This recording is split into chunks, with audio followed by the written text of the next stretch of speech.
Hello teachers, learners, and parents. Sir Jeff po, at your service.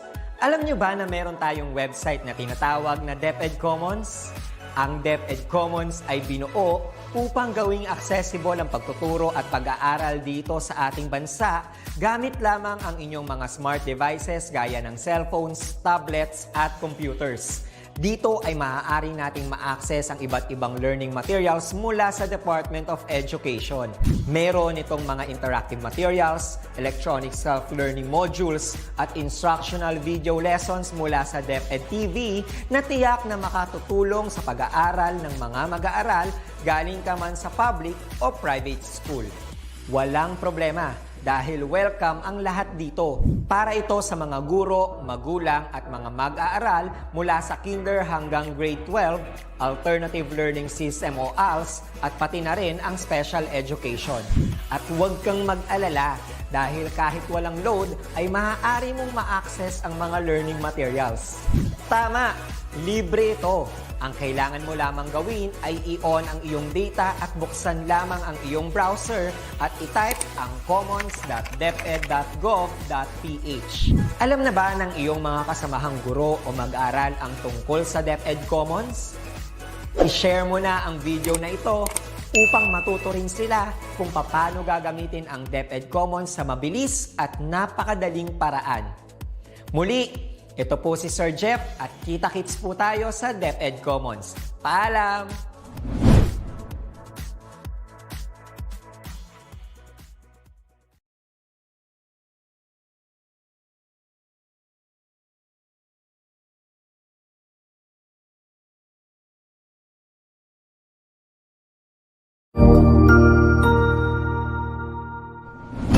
Good day! This is Teacher Rowan. I'll be your guide in exploring Google Apps for education, for teaching and learning. In Google for Education, teachers can connect and collaborate easily while staying on task. It gives teachers the freedom to spend more time personalizing the learning experience and less time managing it. Students can learn essential skills such as 21st century problem solving, which they can use it in their future careers. As such, the accessibility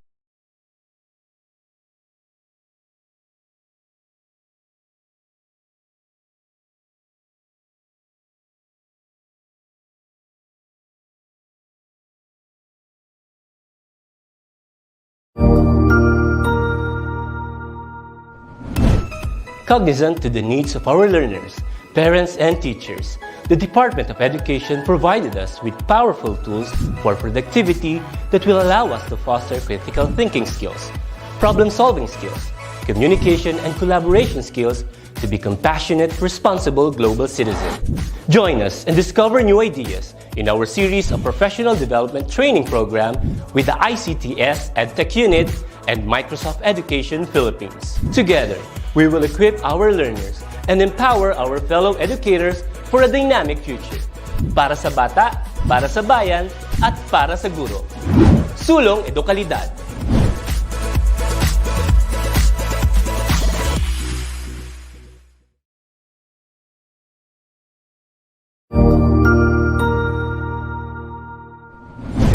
Good day, everyone! I am Sir Robbie, and together, we will learn the word of the future, robotics. Did you know that here in Educational Technology Unit, robotics is a priority to make every Filipino learners and teachers competent and meet the demands of the future global scene? Wherein teachers, students, and parents who wanted to learn robotics is just a click away for free. Robotics is an interdisciplinary field which integrates computer science and engineering. It involves design, construction, operation, and use of robots to assist human activities. Are you ready for this transformation? Soon in ICTS Educational Technology Unit. Come and join us and love the future para sa bata, para sa bayan, at para sa guro. Sulong Edukalidad.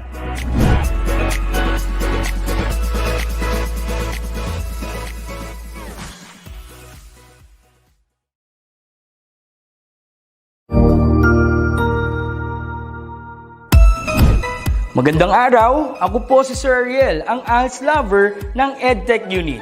Narito po ako para sa isang napakagandang balita at upang magpaalala na ang kinabukasan ay mas gaganda at uunlad kung ang lahat ay patuloy na mag-aaral. Sa edukasyon sa ating bansa, tiyak na walang maiiwanan sa pag-abot ng mga pangarap. Kaya naman ang Department of Education ICT's Educational Technology Unit at Alternative Learning System Task Force ay nagtutulungan sa pagkakaroon ng ALS Tech Empowerment Program upang maihatid ang excellent quality education sa ating mga ALS learner and teachers. To easily deliver the lessons from the modules and other references, we will provide tablet PC as part of the DepEd computerization program to all ALS teachers and orientation on the use of these packages. To deepen the pedagogical use of information and communications and technology in delivering instructions, there are training workshops on the use and curation of open educational resources or OER, Google and Microsoft productivity tools, creation of video lessons using PowerPoint presentations and KineMaster, and on ebook or e-magazine development. To create an avenue for remedial lessons that is open to all learners, teachers, and parents, we will have the ETUlay free online tutorial and mobile ETUlay, where we will visit remote schools to feature the best practices of our ALS teachers and learners. Sa mga out-of-school youth and adult, laging tatandaan na may pag-asa upang makapagpatuloy sa pag-aaral. May ALS para sa inyo. Ang edukasyon ay para sa lahat. Para sa bata, para sa bayan, para sa guro. Sulong Edukalidad.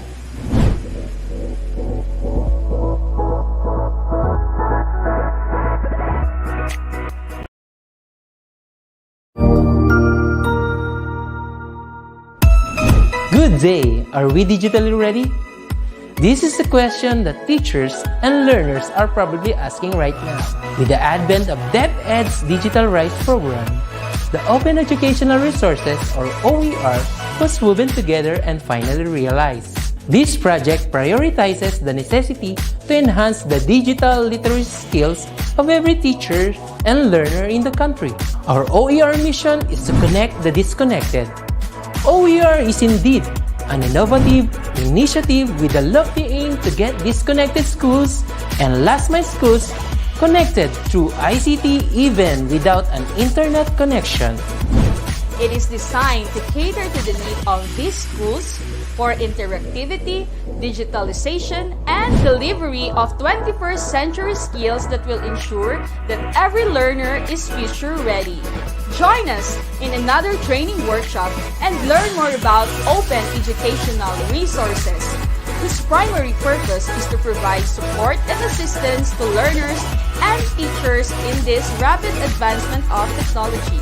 Our goal is to build and strengthen the capabilities of public and private teachers, school heads, and supervisors by teaching you to create and design interactive, localized, and contextualized instructional materials for teaching using basic, advanced, and proficiency software and tools. Surely, this will be another exciting and engaging webinar training workshop. Together, let's all rise amidst this crisis. Para sa bata, para sa bayan, para sa guro. Sulong Edukalidad!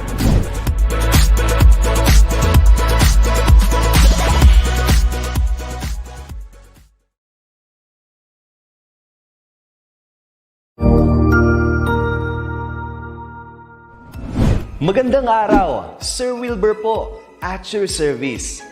Narito ang ETUlay upang gabayan ka sa inyong pag-aaral upang lubos na maunawaan ang iba't ibang paksa o subject.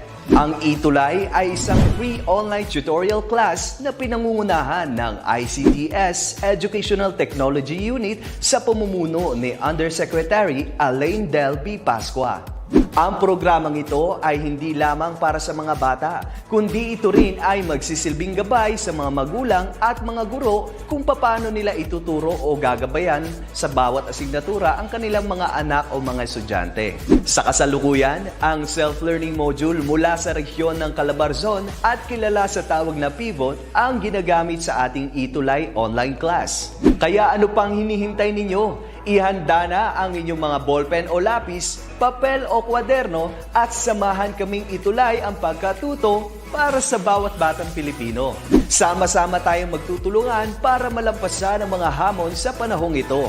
Halina't matuto kasama ang inyong online tutor sa oras na ito.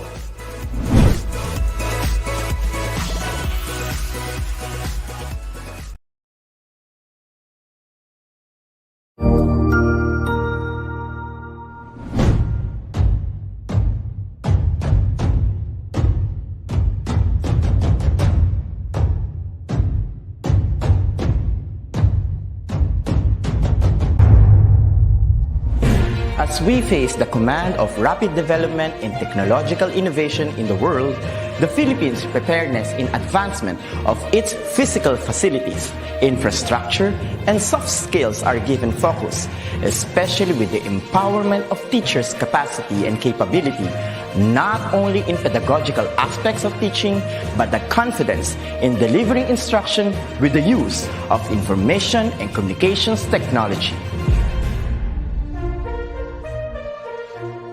The Office of the Undersecretary for Administration, under the leadership of USEC Alain Delby Pasqua, established the Educational Technology Unit under the Information and Communications Technology Service. Its prime function is to empower and capacitate public school teachers and learners as required by the global demand of the fast-paced development in technology.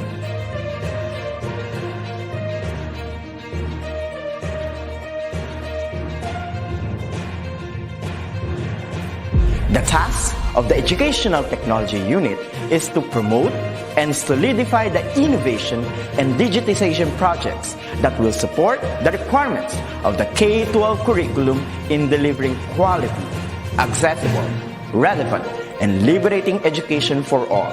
It targets different components and facets of skills development which will enable the technological advancement of the infrastructure of DepEd. This is supplemented with empowerment training programs in emerging technologies for public school teachers.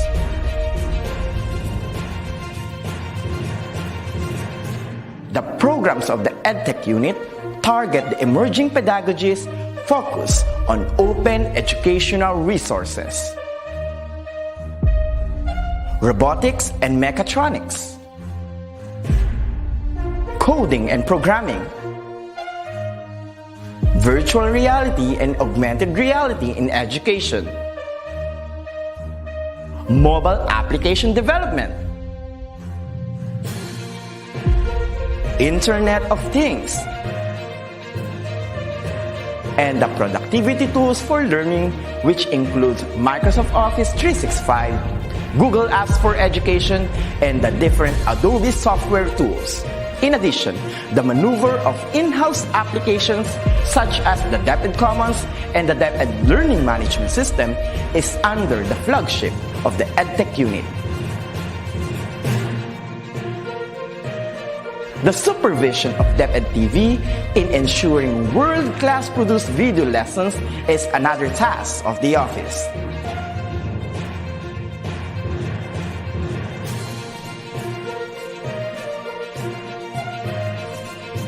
Lastly, the conduct of free online tutorial session, coined with the term ETUlay, is a bridging program to support learners and parents in answering the self-learning modules pioneered with the initiative of the ICTS EdTech unit. A teacher's influence is limitless, bound with the heart for service and dedication to fulfill the greatest mission to educate the young.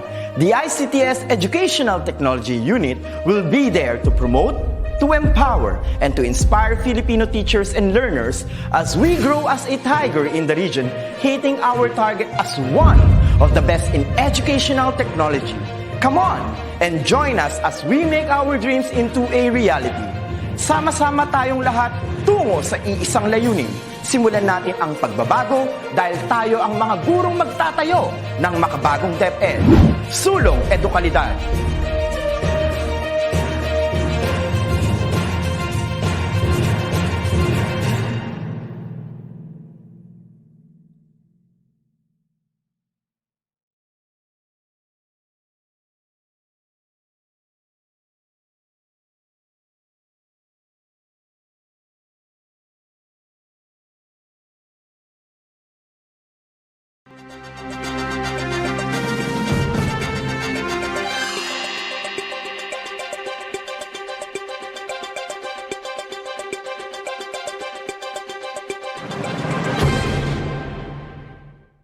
Malayo na ang nilakbay natin sa edukasyon.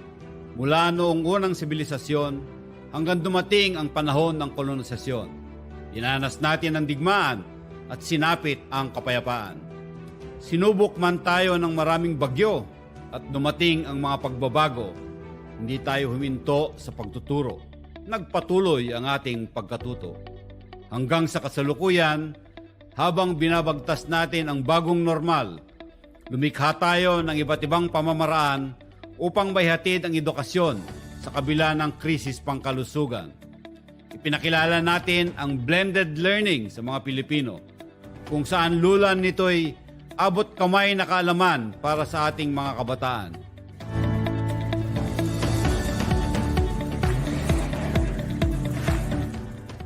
Sa anumang sitwasyon at panahon, DepEd Blended Learning ang ating magiging tugon. Pinagsama-sama natin ang 5 magkakaibang paraan ng pag-aaral. Reading is very clear about this. It's also encouraged that the learners do blending of the distance learning delivery modalities, meaning Modules, DepEd TV, DepEd Online, DepEd Radio at Classroom. Sa pamamagitan ng mga pamamaraang ito ay masisiguro nating magpapatuloy ang edukasyon kahit pa may pandemya, kahit may armadong tunggalian o anumang uri ng sakuna sa ating bansa. Sa panahong hindi maaring gamitin ang ating mga silid-aralan, hindi pwede ang classroom instruction o yung face-to-face. Pwede pa ring manatili ang mga guro't mag-aaral sa kanilang mga tahanan at matuto pa rin gamit ang tinatawag nating modules. Ito ang una sa 5 paraan ng pag-aaral ngayon, kung saan printed materials o digital files ang maaaring gamitin upang matuto. Ang printed modules ay binubuo ng self-learning materials o SLMs, textbooks, supplementary reference materials, activity sheets at guides. Yan yung mga naka-imprenta. Samantalang ang digital files naman ay mga soft copies ng mga printed modules, mga episodes sa TV at DepEd Radio, yung mga Open Educational Resources o OERs. At lahat ng yan ay nakapaloob sa USB plus disk o hard drives or hard disk o nakasave sa mga CD o DVD na dinidistribute sa mga bata.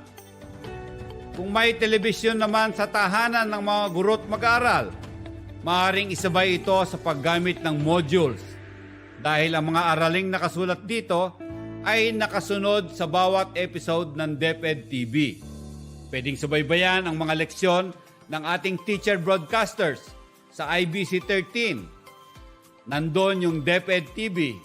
Hanapin lamang yan sa ating mga cables o sa CATV, sa Cable TV Network, sa ating mga direct-to-home o mga black boxes o yung DTT na tinatawag, yung Direct Terrestrial TV o mga satellite dishes.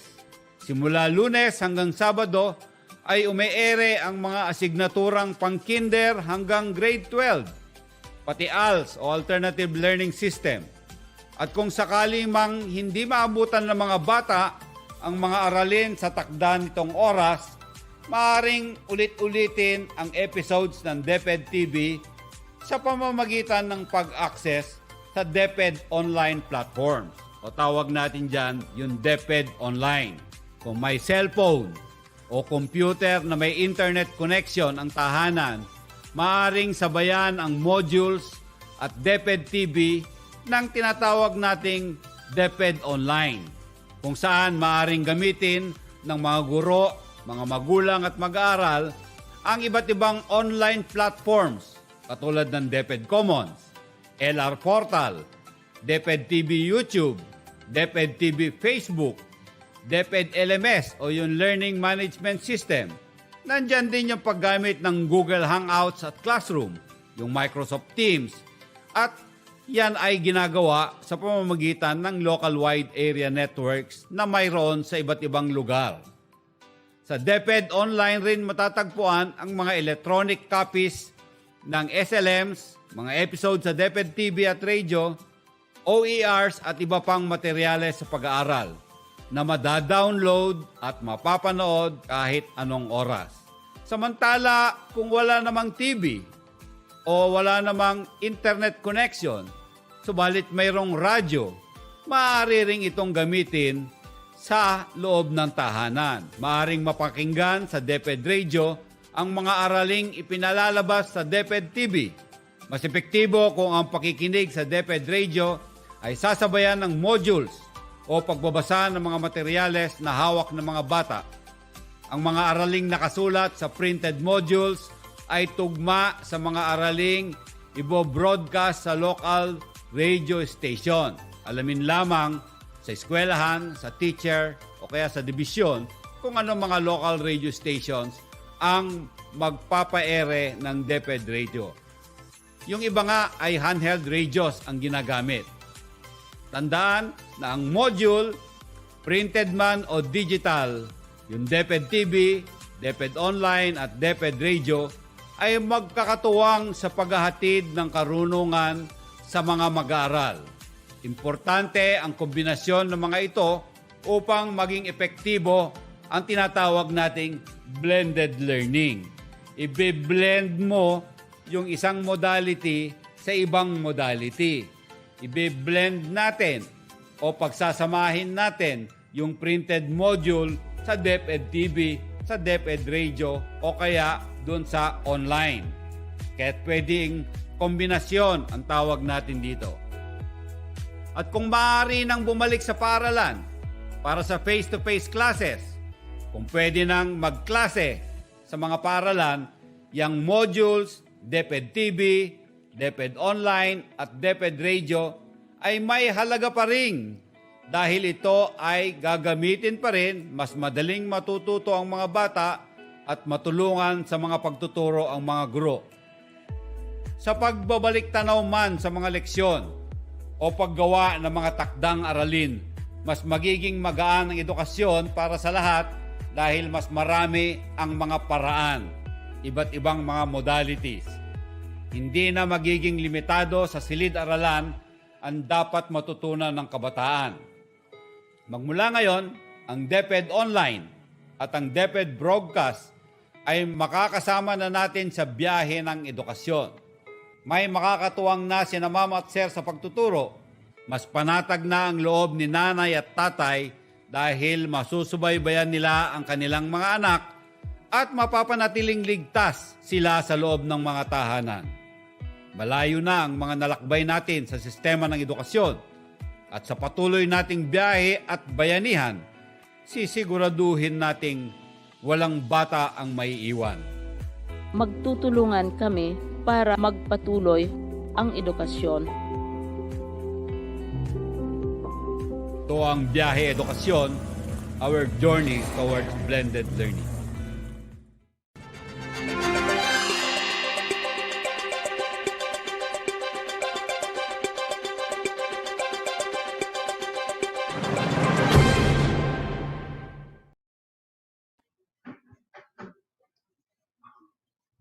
Good morning, teachers. Welcome to the last day of the first ever virtual INSET training for public school teachers brought to you by the ICTS Educational Technology Unit.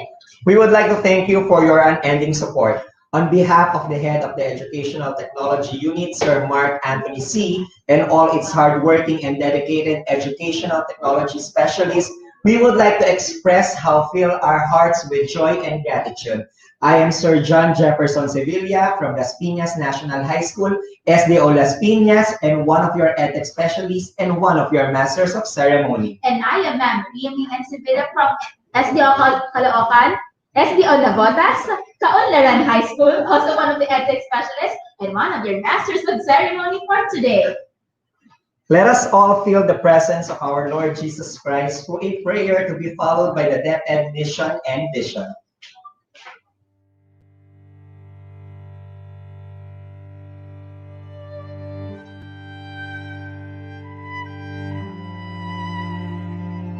Greatest of all teachers and giver of love, hope, faith, and wisdom, look upon your children, the teachers, learners, parents, guardians, and out-of-school youth and adults.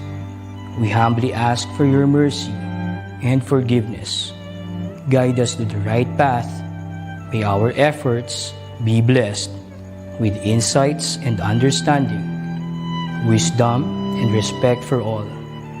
Bless us with patience, for the path of learning is never easy. Bless our commitment to keep on learning new knowledge and experiences. Let your light shine upon us as we make our world a better place to live in. Amen.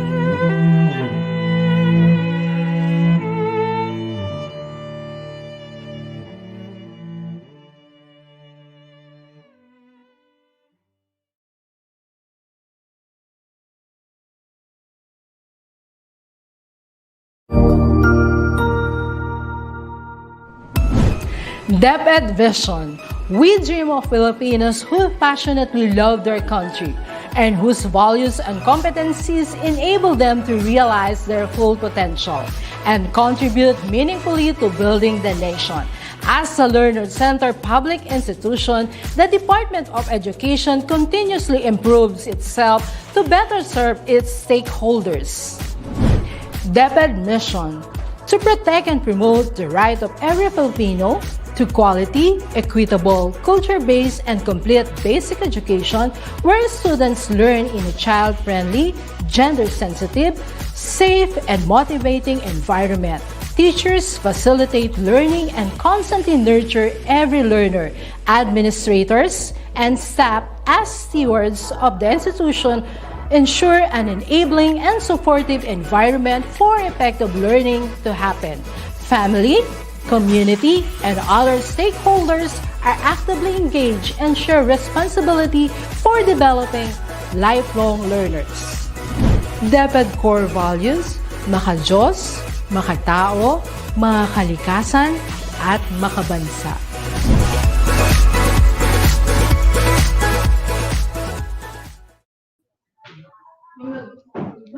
Again, welcome to the virtual in-service training brought to you by the ICTS Educational Technology Unit, headed by Director Abram YC Abanib. We are also live on DepEd Philippines and on Educational Technology Unit channel on YouTube. This INSET program can also be accessed asynchronously so that you can browse the previous topics. Just go to the LMS for your region and access the course using your DepEd Commons account. Log in, go to ICTS Educational Technology Unit /Webinar Series 2021 and click Virtual In-Service Training for Public School Teachers. The enrollment key for this course is the name of the region where you belong. And as a good news teacher, you can also use your DepEd email account to log in your PE LMS. For those who still have issues with logging in to their region's LMS, may we note that there is still an ongoing surge of users accessing the website. The INSET 2021 course will not be closed until May 8, 2021, so you may still bid for your time. Yes, let me repeat that, Sir Jeff. The PD LMS will still be available or the INSET training course will be available until May 8, 2021. So you still have at least 2 months to access the training course. We know that you want to get your certificates, teachers, but we believe here in ETU, patience is a virtue. We would also like to read your thoughts, your experience, and your pictures by using the hashtag DepEdInset 2021. Again, that is hashtag DepEdInset 2021. So you may start using this hashtag for giving out your shout outs, posting your pictures, your comments, and as well as your selfies. And this time, we're going to have the selfie time with our teachers. No? So since this is the last day of our INSET, we are also going to remind you that we are giving you until 10 a.m. this morning. 10 a.m. only to send us your shout outs so that we will have enough time for them, for us to read their shout outs. So keep your messages coming, teacher, and it's again until 10 a.m. Yes, so this time we'll be giving you your time to take selfies with us para naman po magamit natin ng mas pangmalakas ang ating hashtag DepEdInset 2021. Okay, so grab your phones.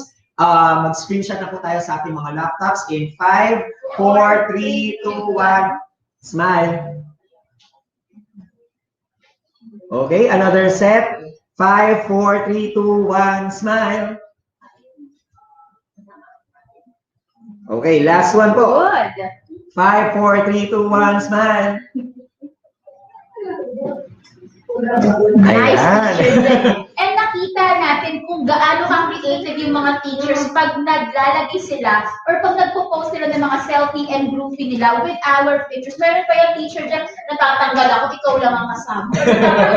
Ako po, no, wala talaga akong kasama dun sa picture. And it's really nice to see all these pictures with you teachers. Yes, and also, we would like to inform everyone po, lalo na po those who are sending their private messages sa account ko and as well as sa account ni Teacher May. Medyo na-experience na rin po namin yung surge na na-encounter natin sa PDLMS. Kaya naman po, we will be requesting everyone po na please, if ever hindi po namin ma-shoutout yun ngayon, kasi as much as we would like to give the shoutouts po, meron po tayong mga webinars every Saturday para po sa mga teachers natin. Then, isa-shoutout po natin yan. Then, yung na-discuss na ni Sir Madge, no, we have our ETUlay, which will resume next week. So, yung mga nagpadala po sa akin ng mga messages, isa-shoutout po natin yan dyan sa ating ETUlay. I'm having my schedule po every Friday, 9 a.m. Yes, and my schedule po for English 2 is on Tuesday, 1:40 to 2:20. So pwede natin ihabol doon, Sir Jeff, no, yung mga pa-shoutouts ng ating mga audience or participants for today. So again, sorry teachers if we cannot really accommodate all those shoutouts.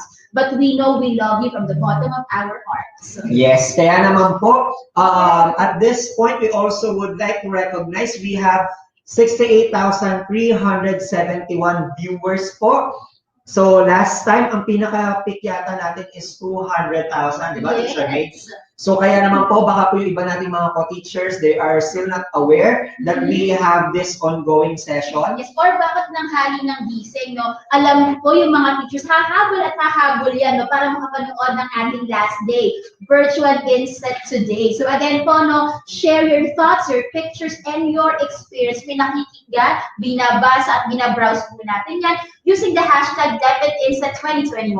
Yes, and also those teachers po that are watching us in groups and taking groupies, may we just remind you po that please observe physical distancing and all the health and safety protocols that we have to follow para po maiwasan natin ang COVID-19. Pero so far naman, Teacher Jeff, yung mga nakikita natin, mga pictures, mga groupie ng teachers, talaga naman nagpa-follow sila ng safety protocols, naka-mask sila, and maganda sa nakikita natin, nag-enjoy sila manood ng ating virtual INSET. Yes, kaya naman po, we also would like to say thank you sa lahat po ng mga principal, sa mga SDS, nationwide na talaga naman po na sinuportahan yung project natin. No? And nakakatuwa, even before kasi yung simula natin, parang medyo rough road po talaga yung pinagdaanan ng EdTech just to push this INSET. Kasi nga po, we all know na syempre may mga teachers who would like to spend their time na mag-rest, di ba? Yes, gusto magpahinga, gusto sanang magkaroon ng break. Pero teachers, di ba, we saw how valuable our experience here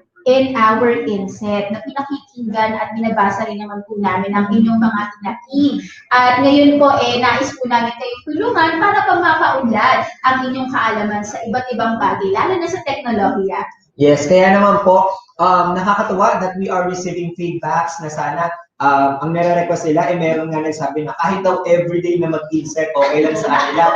Yung gusto nila, every year, sabi ganun, sana ganito na lang daw yung inset. Pero still, we are giving the schools your own inset. May karapatan po kayo magkaroon ng sarili yung mga inset because this inset is actually voluntary. But we are still thankful, teacher, for being with us with the virtual ramdam na ramdam namin, yung warmth of your support. And now, Teacher Jeff, we are now 72,267 live viewers po yan on Facebook and YouTube. Keep on coming, teachers. We are so excited to have you with us on our final day. Again, share your thoughts, message, and experience on this hashtag, using this hashtag, DepEd Inset 2021.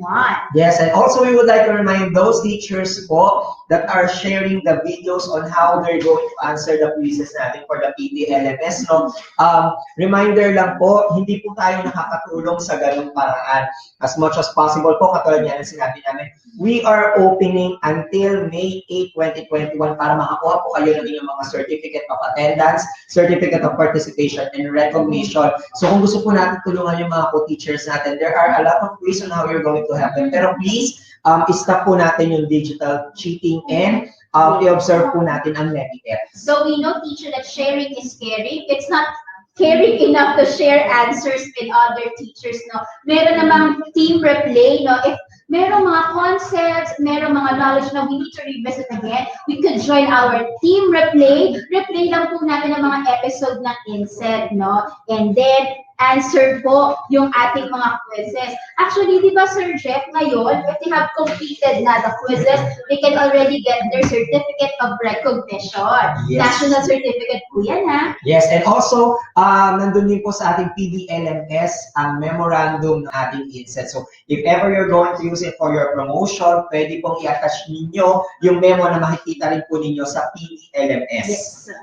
Yes, and also po sa lahat po ng mga teachers na nagpadala and gumawa ng mga memes, meron kami mga nakita na merong t-shirt, di ba? Nakita mo yun? Oo. Grabe, nakakatuwa na dahil nga nagkakaroon ng issues with their certificates dahil yung iba ayaw ma-access, no? Ang ginawa nilang t-shirt design, ganun katalino ang mga teachers, ganun kaganap, di ba? Ang bilis makaisip na gagawin, no? Ginawang t-shirt design pa naman yung certificate. Who would have thought that? Yes, and also meron pa ako nakita na nag-TikTok. Tapos, ang ginawa kasi niya dahil 502 bad gateway, nag-TikTok na lang muna siya. So, ginawa niya background yun. So, nakakatawa po. Well, honestly, hindi naman kami na-open sa mga ganon. Natutuwa kami because nakikita namin that you are enjoying and talagang sinisis natin yung every moment na meron tayo. Yes, and i-recognize natin, Sir Jeff, yung ating back-end support na patuloy na ini-improve yung system. Nakita naman po natin yung improvement ng system as day goes by. Ngayon, pwede nyo na i-access ang ating PDLMS, yung regional ninyo, gamit ang inyong DepEd email account. So, mas madali yun. For example, nakalimutan nyo na yung 30365 or 0365 accounting nyo, you can just use your DepEd email account para ma-access lang po ang inyong PDLMS. Okay, so at this point po, while we are still waiting for our first speaker, siguro we can do some shoutouts muna para mabawasan yung mga shoutouts natin for today. Let's start with the shoutout, Sir Jeff. Okay, medyo marami-rami talaga ito, no? So, hello po. Pa-shoutout po, Sir, sa co-teachers na mga co-teachers po ni Sir sa San Andres Bonifacio Elementary School ng Manila at sa kanilang principal na si Dr. Helen P. Bautista and to their beloved SDS Dr. Rosalina Aranza Mendez. Hello din po sa mga teachers ng SDO Northern Samar Labezares District Baisas Elementary School. Hello po sa kanilang head teacher Larica Salazar, District Supervisor Dr. Pedro Vargas. Yes, and also sa Umos Integrated National High School, especially kay Ma'am Okis, Ma'am Lenny, Ma'am Helen, Ma'am Eunice, Ma'am Ado, Ma'am Rose, Ma'am Linda, Ma'am G, at Sir William, and sa Senior High School ICT Coordinator. But I think ready na daw po ang ating first speaker. Yes. Okay, yes. So we will present to you our first speaker for the day. Yes, so babalikan po natin yung mga pa-shoutouts natin. No? We will proceed with the first speaker for today. Our first speaker is a graduate of Bachelor of Elementary Education at Don Mariano Marcos Memorial State University, Mid La Union Campus, cum laude, and finished her academic requirements in Master of Arts in Language Teaching at Don Mariano Marcos Memorial State University, Graduate Studies in Agoo, La Union. She serves as Master Teacher 1 at Kinavite Elementary School, Bawang District Schools Division of La Union. In school year 2015, she was awarded as the most outstanding advisor of the Supreme Pupil Government in the SDO of La Union.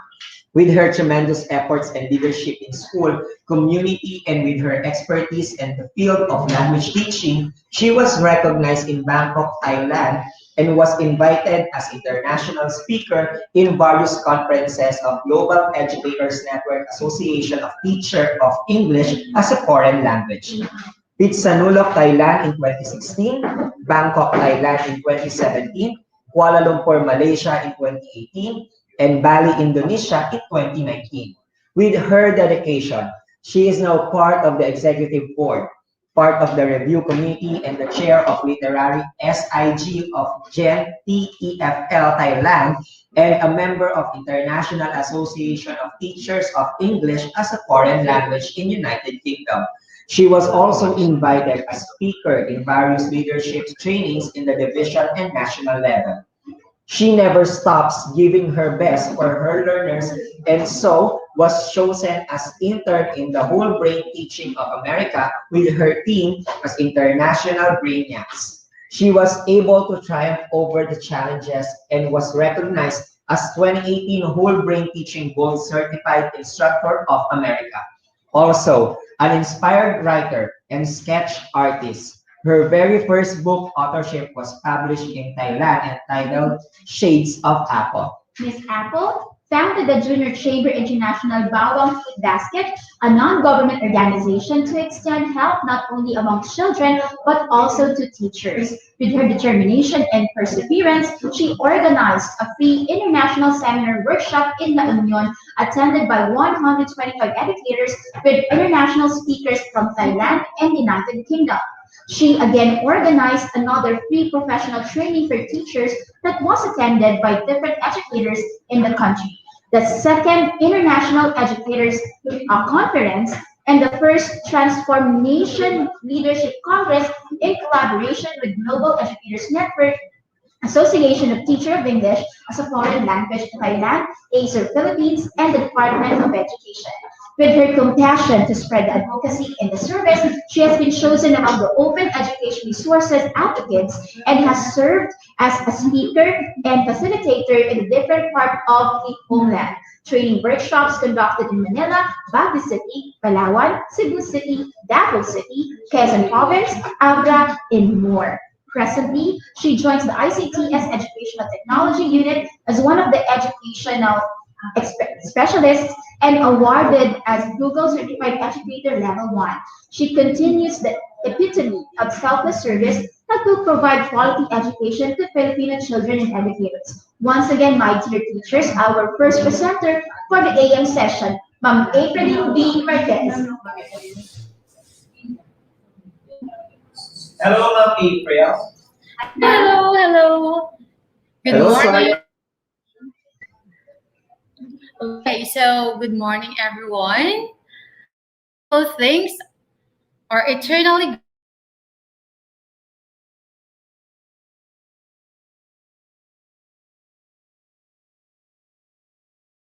isang webinar host. Thank you so much. Have the mellifluous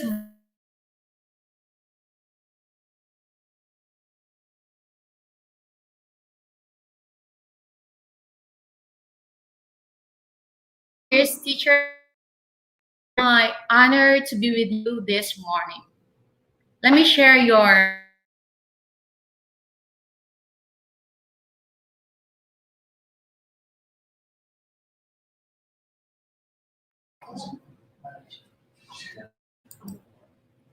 all right, so For sure, this is our finale. Okay, Ma'am April. I know you're very excited to say your presentation among our teachers, and we are so excited to hear from you too. But I think we have to fix some technical issues on your side, and we will get back to you soon. Okay, Sir Jeff, the talk of Ma'am April will be about digital poetry, and I'm amazed that poetry can be digitalized in our time right now. Yes, and actually ako kasi, personally, hindi ako masyadong, hindi naman sa hindi fan, pero hindi ako ganun ka-familiar when it comes to poetry. Kaya sobrang excited ako kasi I know that this is something new, no? Para din sa ating mga teachers. And I know that you are asking for the relevance of it para sa ating ESET. So later on po, malalaman po natin yan right after her talk. And we also would like to remind you that this last session po natin for today, for this morning, ay magkakaroon po tayo ng evaluation.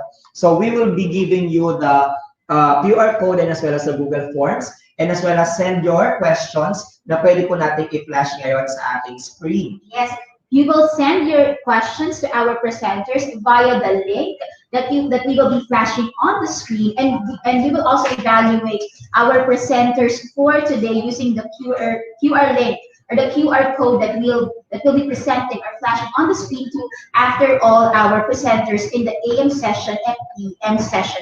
And again, Sir Jeff, no, I think the AM session for day 5 would be thematic. It would be more about on English. So for English teachers today, no, pero it doesn't mean that other teachers of subject matters cannot subscribe today. No, there are still a lot of things that you can integrate on your subject area. Hindi naman porket English ang specialty or yung magiging theme ng ating talks ngayong AM session ay hindi na pwedeng i-integrate sa isang subject matter. Since di ba po sa ating RPMS, crucial din yung integration ng mga subject matters. No, maganda rin na nakikinggan natin or naririnig natin yung mga innovation at mga bagong ganap sa ibang subject matter para sa kanilang mga demo or para sa kanilang mga observation, no, meron kayong alam na pwede nyo ipang integrate sa inyong mga lesson plans. Yes, that's correct. Kaya naman po, I think meron tayong mga teachers who also send their sample poetry. Oo, nakakatuwa po yung mga poetry na ipinadala, kunin nyo sa amin. So later on, no, makikita po natin ayang mga poetry na yan ng inyong mga senior. So as we are still waiting for the connection to be fixed. Actually, Sir Jeff, no, ngayong morning, nagkakaroon po talaga kami ng issues with the internet. Pero hindi po ibig sabihin, hindi kami tutuloy or i-end po namin or hindi pa sa ibang araw yung INSET. Kasi naniniwala kami na we should give this day to our teachers and deserve din naman nila yung pahinga. Yes, kaya naman po to maximize our time, siguro we're going to have our shout-outs po muna, no? So shout-out po sa Head Teacher 1 Region 8 or MOOC City Division, Sir Ramil, Sir Jesse, Sir Julio, Ma'am Cherry, Ma'am Marian, Ma'am Judith, Ma'am Evelyn, Ma'am Helen, Sir Paul, and salamat din, shoutout din po sa teachers and JOs, Kuya Joel, Ma'am Nieka of Bonifacio Elementary School, Principal Adora, A. Villanueva, Louisiana, District SD Laguna. Shoutout din po sa Khalid Elementary School Teaching Course headed by Denishar C. Castro. Shoutout po sa lahat ng teachers ng Kaunlaran High School headed by Dr. Cristina Castillo and its Assistant Principal, Ma'am Lisa Escoto. Sama-sama, sabay-sabay po silang nanonood mula day 1 hanggang day 5. Salamat din po sa inyong mga messages ng suporta nila.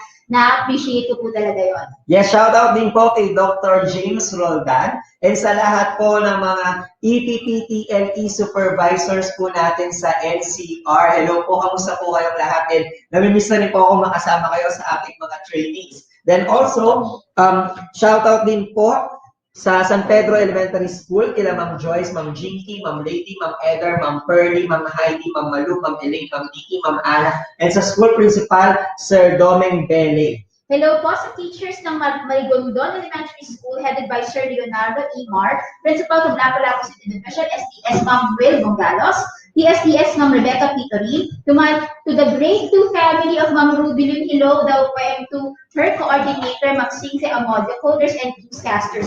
Pa-shoutout din po sa mga teachers ng Pasay City North High School, Mactan Air Base Annex, headed by Sir Raul Davide. Hello po sa mga teachers ng Gunog Elementary School with their school principal, Mr. Julieta Rosales, and TSTS Mrs. Maria Marisa A. Maglangit from Gunog Elementary Grade 2 teachers. Pa-shoutout din po sa mga teachers ng Buyong Elementary School, headed by their dynamic principal, Mrs. Amor Pitero, and TSTS of District 4, Dr. Ernesto Tetaluna, with his friend from Ma'am Brenda M. Igot, Master Teacher 1. Hello din po sa faculty and staff ng Pusok Elementary School, headed by their principal, Ms. Adela Vivar Sumala, Assistant Principal, Mrs. Rosella C. Plaza, from their friend daw po, Mr. Juris Araw-Araw. Hello din po sa mga teachers ng Marigondon National High School, nabati ko na po ito.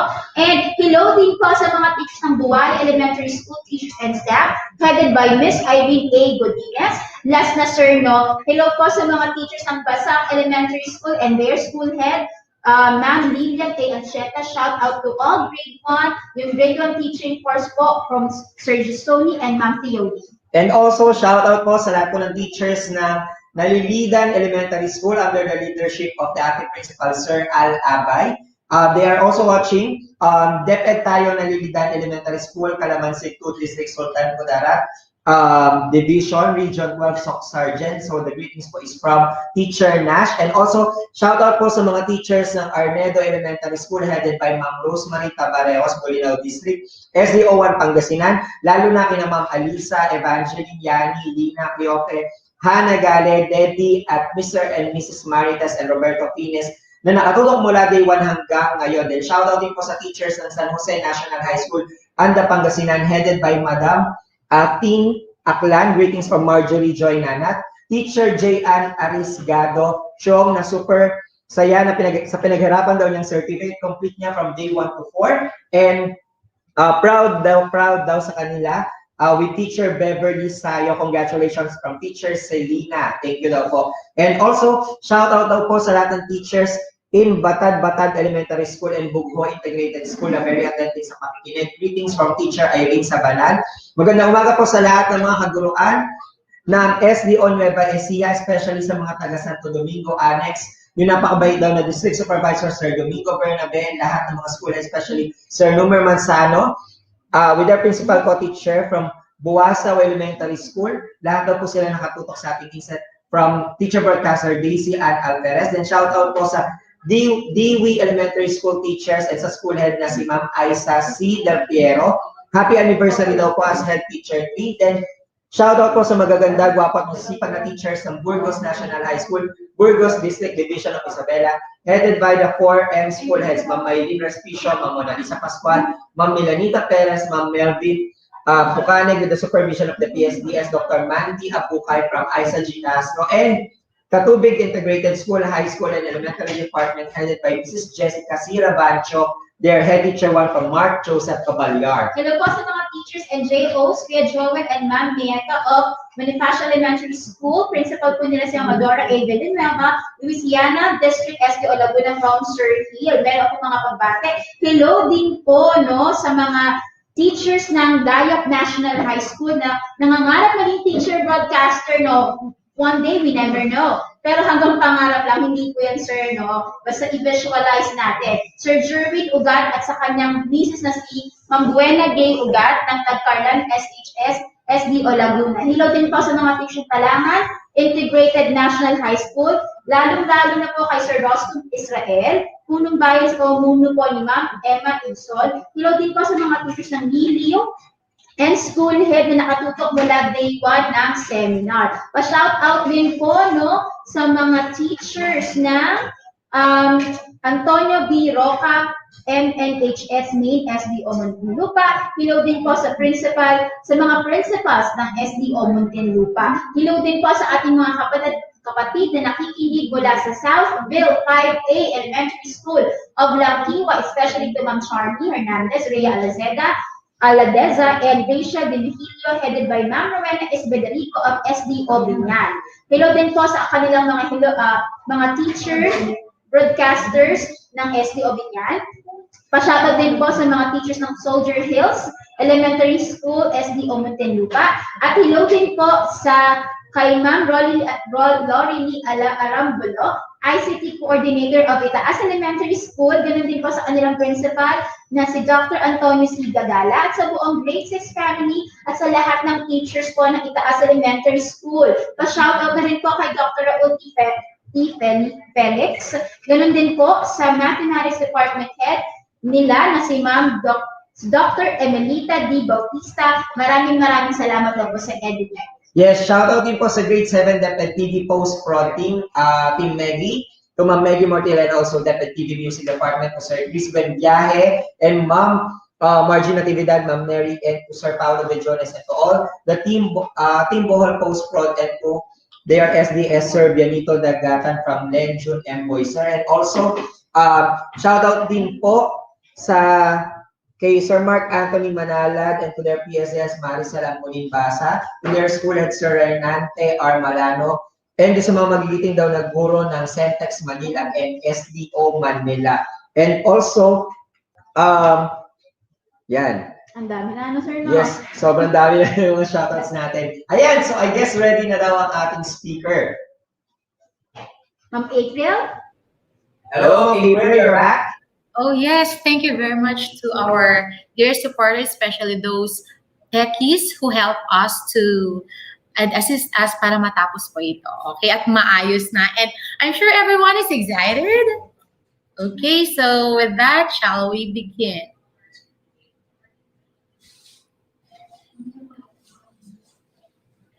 All right. Okay, so I may say that I think this is also the right time to extend my heartfelt greetings, but I'm not going to mention them all. I'm just going to post it here because without our teachers from elementary to high school to college until the postgraduate studies, possible na wala po ako ngayon dito, and also to my family. So these are my dearest teachers. I'm so happy that I've been part of this INSET, or shall I say the virtual INSET training for teachers. So I love you all, dearest teachers. All right, so for this morning, I'm gonna share with you our digital poetry, a collaborative performance project. So for sure, every one of us, especially our dearest teachers, you are very familiar with the DepEd order being released by our central office, especially with the K-12 basic education. That it reminds us the grading system, which includes of course, the quarter assessment, written work, and performance tests. So here are the following objectives. So here are the following objectives. At the end of the session, participants would be able to identify digital poetry, enumerate the significance of digital poetry, compose poems, perform original poem composition with the use of suggested apps.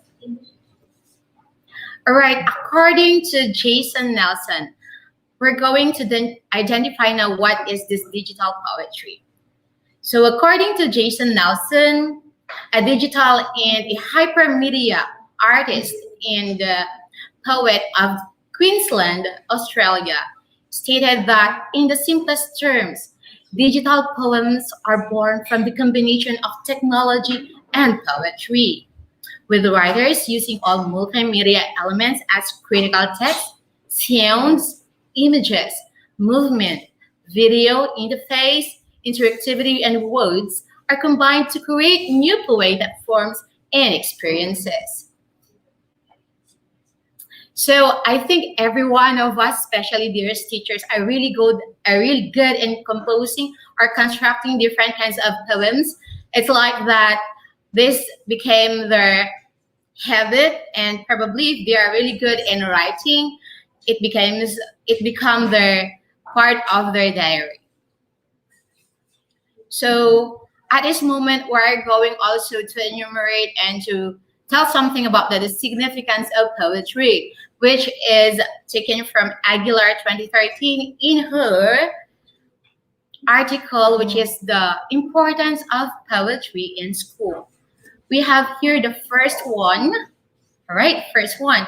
Poetry helps us know each other and build community. So when we do poetry, let me tell to you that it is very important that we do the profile, or shall I say the experiences of our learners.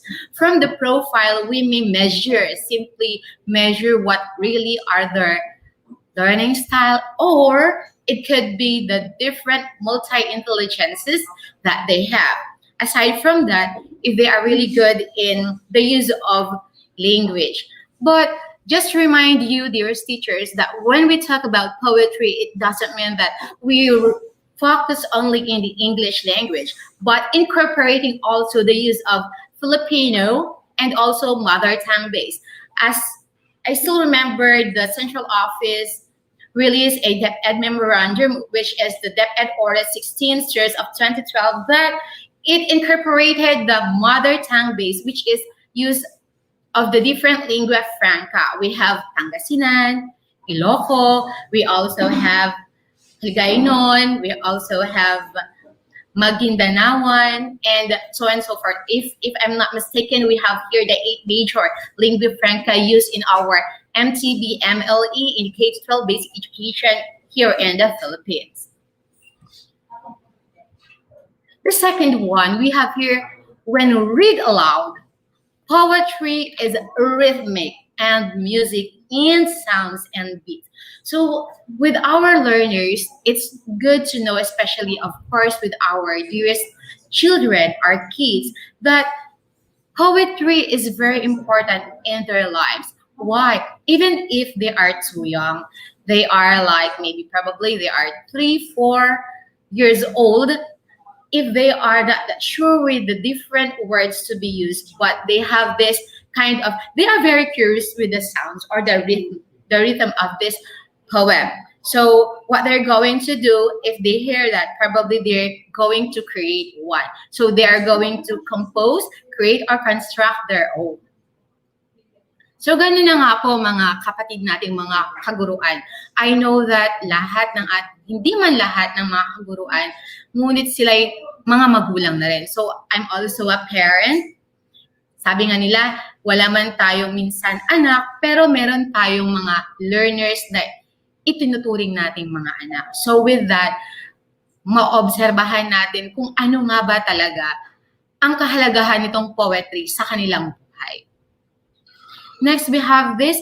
Poetry opens the news for speaking and listening, much neglected domains at a robust English language arts curriculum. Ito na nga po yung sinasabi ko kanina, na we are not just focusing in the English language, but of course incorporating the different dialects or the lingua franca that we're using. But of course, with the use of poetry or the different figurative speeches that we have in composing poetry or constructing one. Of course, with that, our learners may bring audience when they created this kind of poem. It depends if it could be a free verse, it is lyrical. All right. So another, we have also this motivates reluctant writers. So as you can see in poetry, hindi natin may iwasan na kahit naglalakad ka lamang dyan, may minsan mga ideyang pumapasok sa ating isipan at sa ating puso, depending on the different emotions and expressions that we have, magtataka ka na lamang na meron ka na palang nagagawang poem. Another one, poetry has a space for English language learners. Yes, of course, especially that we have this English language in our curriculum. But reminders, dear teachers, when we use English language, we need also remember if the English that we're using, is it an American language? Is it I should say American English or the British English? Because sometimes it depends on the orientation that we have imparted to our learners. Because some of the different terminologies that we have given to our learners may confuse, maybe sometimes, if they are not that have their stronger foundation with the use of the different languages. So maybe we can use the input plus one if you use the American English, or if you use the British English. Okay, so why space for English language learners? Focusing on the English language, we all know that poetry sometimes in school is not that so easy to work it on, especially so that if our learners' interest is not on that style. Okay, so we are there to motivate, we are there to guide our learners, we are there to assist. So alam naman po natin na even as mga teachers, hindi lahat ng teachers fall in love sa paggawa nitong poetry or sa paggawa ng poem. Hindi ba mga teachers, kung inspired ka, nakakagawa ka ng poem, or minsan kapag ka depressed, or minsan yung emotion natin nakakalungkot, hindi natin maiwasan na gumagawa tayo ng isang diary. Mamaya magugulat na lang tayo, it's already a poem. And then sometimes you incorporated music or rhythm, nagiging music na siya. So in integration with our learners, when we say poetry and it hone their writing skills or their speaking skills in the English language, we give them time, or we give them the ability and the capacity to, to give themselves a lot of more time to learn the English language. Okay, and the last one we have here, poetry builds resilience in kids and adults, fosters social and emotional learning. All right, so let me just get this one, which is bounded and embedded in one of the quotes which shared by William Butler. Yes, it bids us to touch and taste and hear and see the world and shrink from all bodies of the brain only. So, dearest teachers, when we teach our learners with regards to poetry, it's not about the wit, it's not about the brilliance, yung kagalingan nila, but we also consider writing or composing poetry by heart. Because from here, the voice within, probably they could easily compose their own poems and express their own expressions, their feelings, when we do consider the emotion of our learners.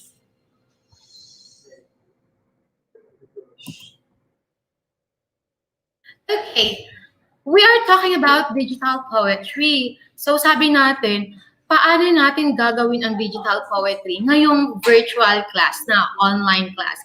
Are we really sure that this is really effective? Okay, as a simple advice, dearest teachers, hindi po ibig sabihin na kapag ibinahagi natin ang digital poetry, we are sharing about digital poetry. It's not telling you or mandating you that you're going to use this one. We need also to consider different things because there are a lot of aspects and a lot of factors that affect our learners. So we need to be reflective. Are these things really effective to my class? Okay, so let's take a look with this. The first one, know your learners or student. This is very true. Huwag po tayong magbigay ng isang bagay na alam natin na hindi pa talaga kakayanin ng ating mga learners. Know your learners. Of course, are you teaching elementary? Are you teaching secondary? Are you teaching tertiary or the postgraduate students? So with that, let's make sure that our learners may have this kind of written or performance test with regards to the level of our learners. Kahit nga sabi nga natin na nasa high school na, pwede ba talaga sa kanila ito? effective ba talaga ito sa kanila? So, nasa diskarte rin nating mga teachers. Kaya napakahalaga dito na know your students, you know the profile of your learners. Kasi kung hindi natin alam, from there pa lang, kapag meron tayong profile, you can easily identify or determine the kind of the students that you have. Are they really inclined in the linguistic? Are they spatial? Like that. So, wag naman tayong magbigay ng isang bagay na ipapagawa natin sa ating mga learners na hindi pala siya suwak. Ayan. So, mas maganda pa rin na saktong timpla lang yung ibibigay natin sa kanila.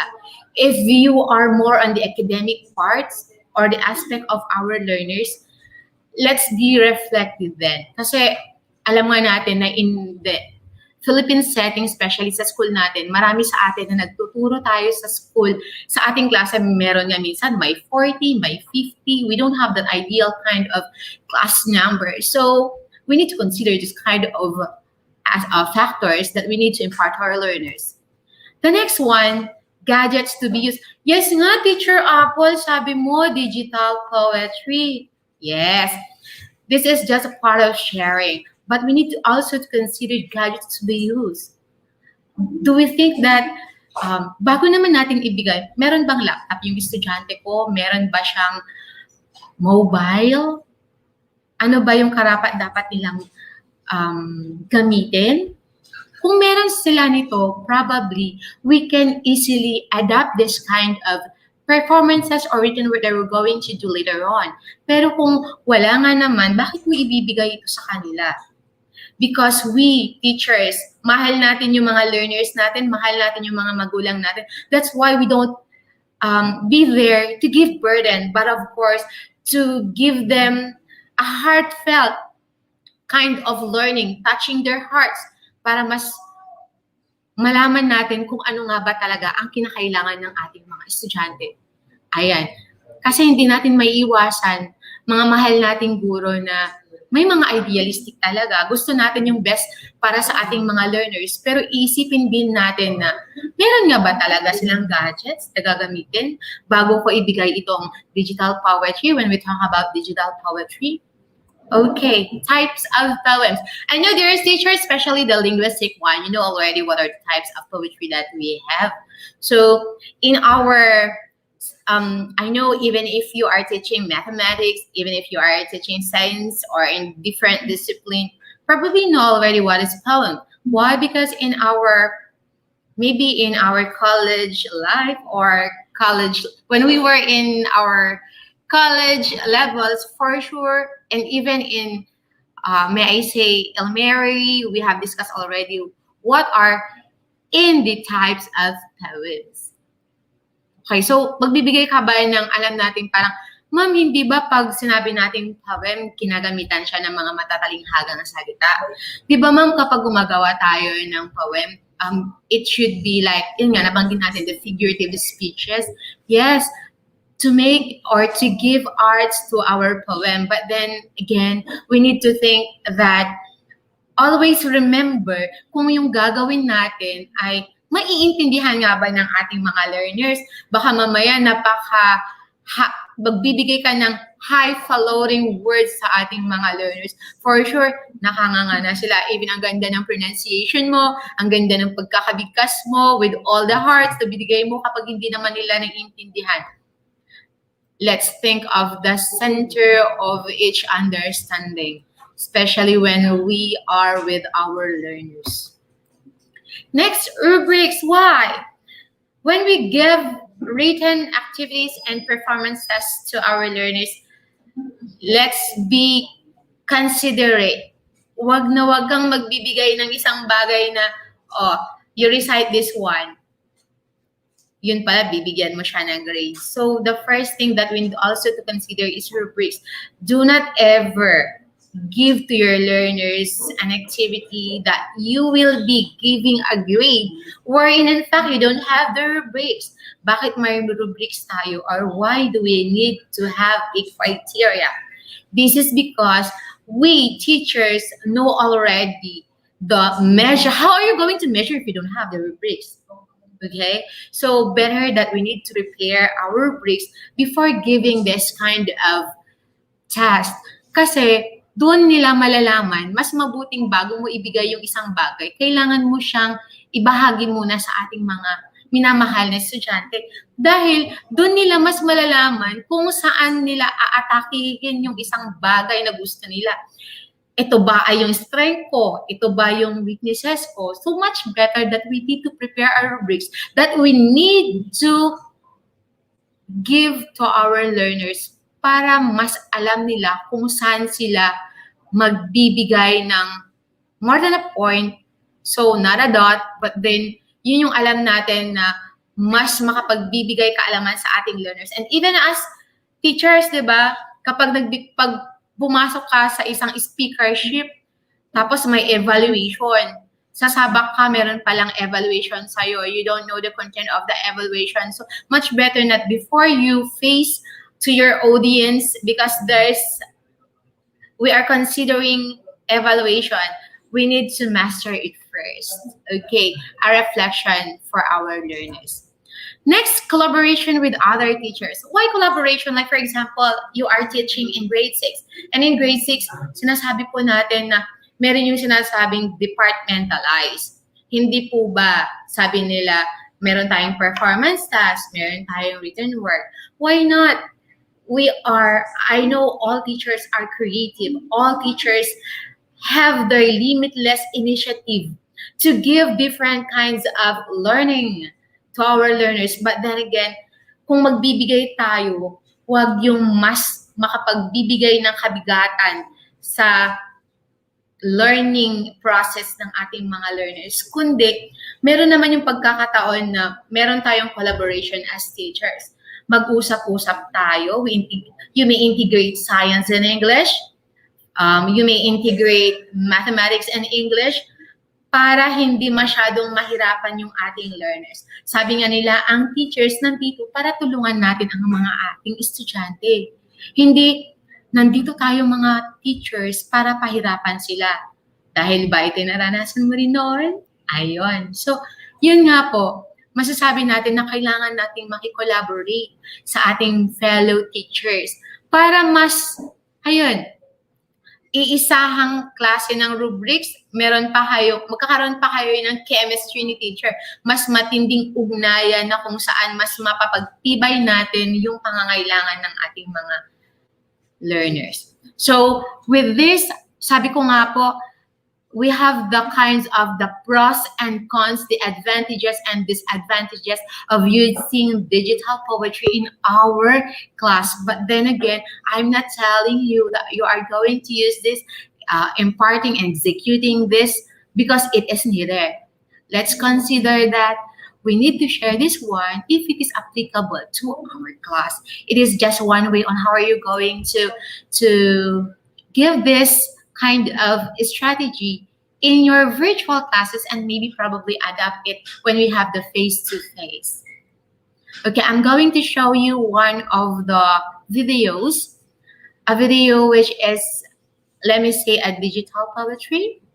And I know everyone is really, shall I say, they are watching DepEd TV. Sometimes when we have these DepEd teachers, or shall I say the DepEd teacher broadcasters, they have this kind of, where are they going to take or do the shoot? It could be in location or in the green screen like this one. So just a simple tip, I'm going to show a video. Let's watch this.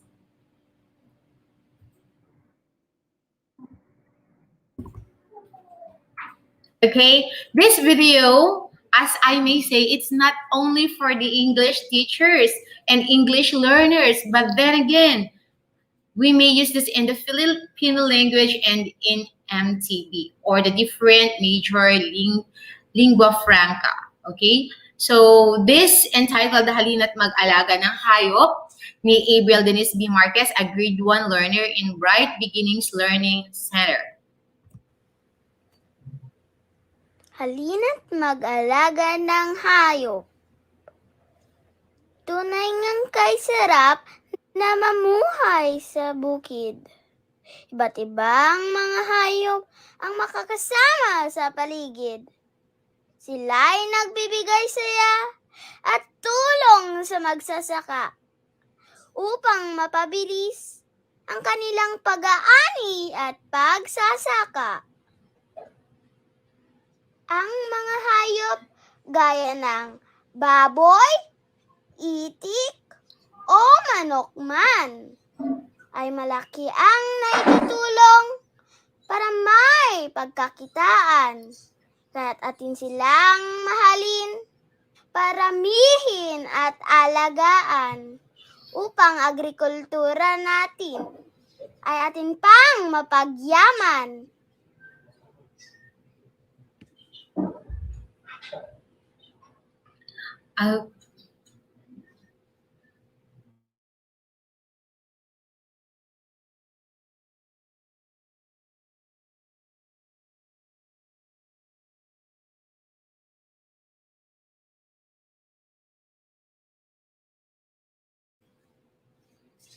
Okay, natunghayan nyo nga po ang isa sa mga klase ng digital poetry. Bakit naging digital poetry yun, ma'am?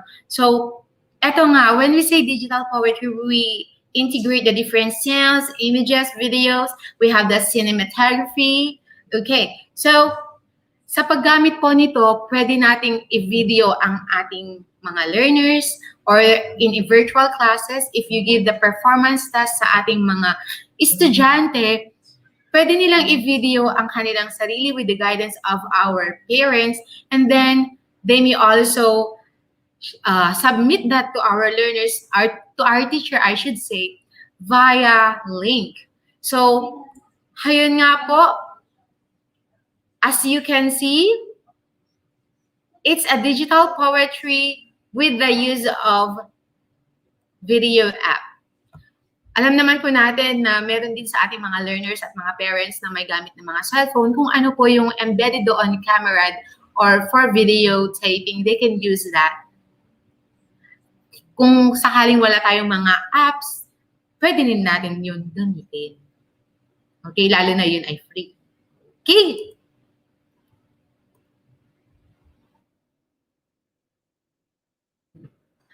Okay, let's try. What happened? Okay, so let's proceed to the next one. Okay, another one. If we create or compose a poem, it's not necessary then, but it's up to you as a teacher. So kung magbibigay ka ng poem, kailangan din nating isipin yung theme na ibibigay natin. So, halimbawa, kung naka-incorporate yon sa ating rubrics, na ikaw na teacher ang magbibigay ng title at silang magpo-compose, pwede yon. Pwede rin naman na ikaw na mismo yung original na gumawa at i-video na lang ng ating mga estudyante ang kanilang poem. Pwede rin yon. So, ibig sabihin, nasa initiative ng teacher, nasa discard ni teacher, kung paano niya aatakihin at mas gagawin niyang mas creative at mas artistic ang klase niya with regards to digital poetry. Why collaborative? Paano nga ba naging collaborative? You are there touching the hearts of your learners. Hindi lang si teacher ang gumagawa, pati rin ang ating mga estudyante. So, ang ibig sabihin nun, meron talagang sinasabi na may give and take. Meron din sinasabi na kung ano yung right and just, kung paano makakatulong si teacher, paano niya maiga-guide, you are there to facilitate para hindi mabigyan ng difficulty si learner. But also, minsan, kailangan din para ma-challenge ang ating mga estudyante. Like for example, this one. Teacher, paano siya naging digital poetry? Okay, we also incorporated this. We embedded TGIF. It's a moving butterfly because the title is Butterfly. Let me read this to you. It's a Butterfly by Evelyn B. Marquez. You are home so quietly, so pure and innocent. The voice within, it's the music of your soul. As you explore the world, you give hope and color. With one lonely heart, you send the spirit of love to transform. So, you may observe that, teacher, di ba kapag gumawa ka ng poem, dapat pare-parehas po yung tunog sa hulihan. Okay, that's another kind. Kung ito naman, we may say this is a free verse poem. Kasi minsan, pag nagbibigay tayo na pare-parehas yung tunog sa hulihan, anyway, that's also a challenge for our learners. Isang diskarte din yan. Kasi sabi ka natin, kailangan natin maging artistic. So, another one, we use the kind of tool or an app which is the PowerPoint presentation. Pwede natin siyang i-maximize since nandun na nga lang po siya sa ating laptop. Or kung wala namang laptop yung mga estudyante natin, you will be the one to compose, but then they're going to execute. The reason why they are going to use the video. And another one, we have here also Filipino. Ang pamagat, pamilya. Sa isang bubong, nariyan ang buong pamilya. Pagmamahalan, alay ng bawat isa. Unos man ay dumating, matatag sila. Katwiran, binuklod sila ni Bathala. So, eto nga, if we also give this kind of, or type of poem, eto na yung sinasabi ko kanina na kahit sa hulihan, magkakaparehas yung tunog. Another thing, magkakaparehas din yung bilang. Sa isang bubong, nariyan ang buong pamilya. So, hanggang sa hulihan, pare-parehas yung bilang at magkakasintunog. So, this is in the Filipino language. Meron din tayong isang example dito o halimbawa, which is dua apusa o para sa mga Ilocano, kadak giti kakabsat ko nga kailokwan adamot iti maysa ditoy adanyo ana ipaay kinyayo. I mean, this is also a poem, but this is in the Iloco dialect. Dua apusa means dalawang pusa. Dua apusa, as you can see in the picture. So, meron tayo ngayong image dito, but it's not moving.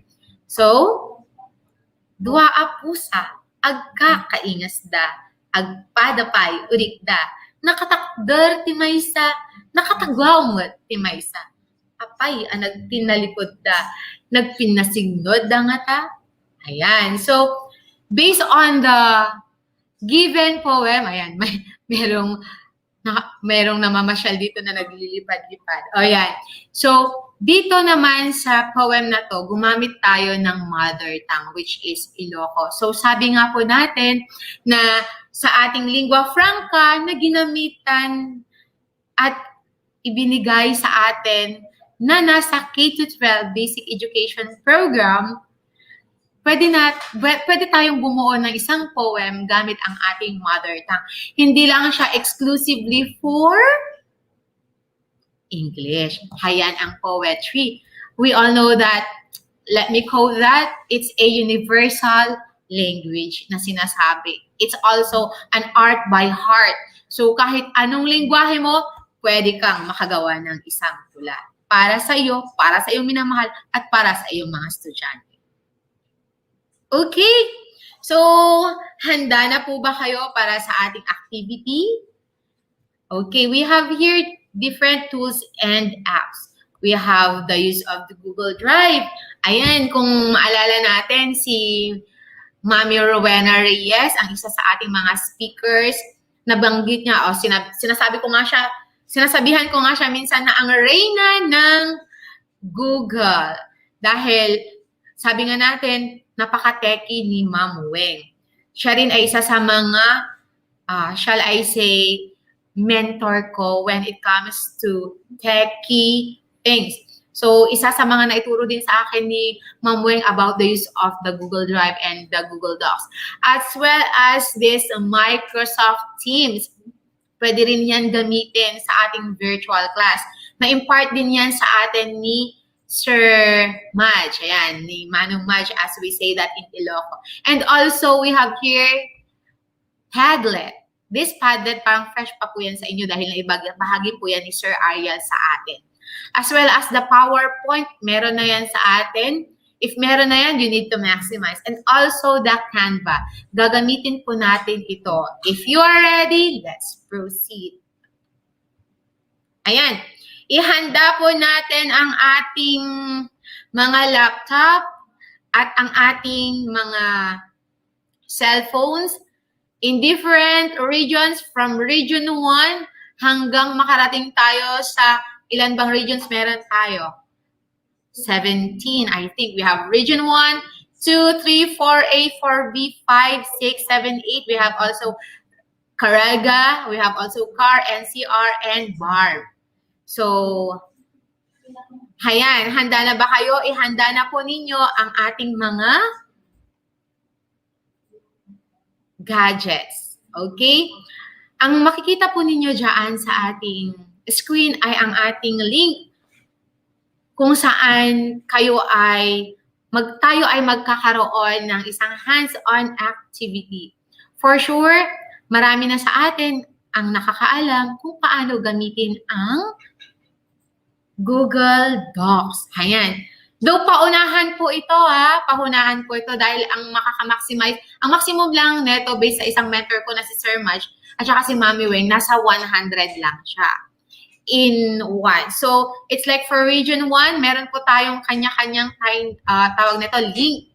So, ihanda na po natin for region 1, 2, 3, 4A, 4B, 5, 6, 7, 8. I'll be giving you probably 1 minute. Ayan, na naka-flash po ang ating link kung saan doon natin gagawin ang isang activity. Ayan. So, paunahan po tayo. Okay, so ready na po ba tayo dyan? Let's proceed to the next one. Okay, we also have the following links specifically for Region 9, Region 10, 11, 12, Caraga, NCR, CAR, and BAR.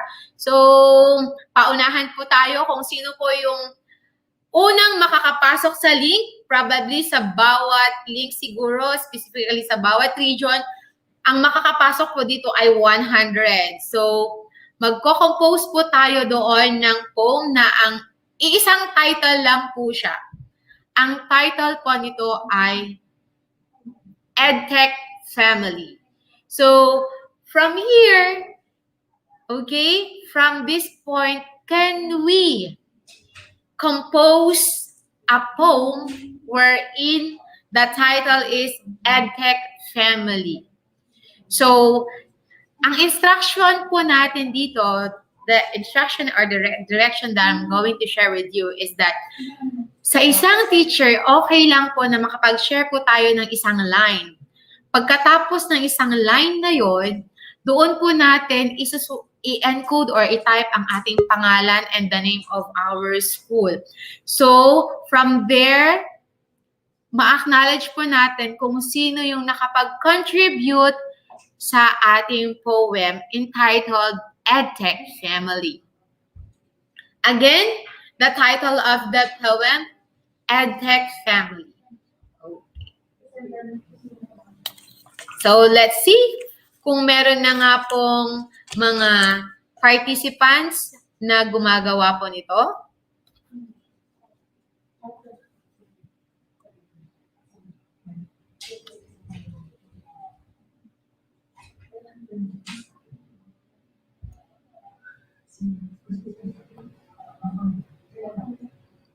Ayan, meron na nga po ba? Let's check sa ating Google Drive kung meron ng mga teachers na nakapasok sa ating link.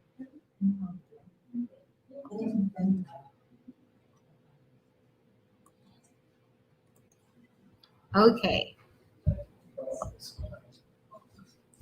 Let's see kung may mga active tayong participants coming from Region 9.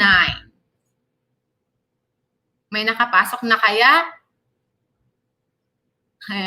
So, ang isa dito, ano kaya ang pangalan ni teacher dito? Kasi ang nilagay, EdTech PWD, delete.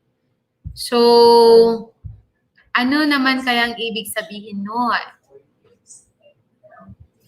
Okay, heavy traffic daw. Alright, let's try.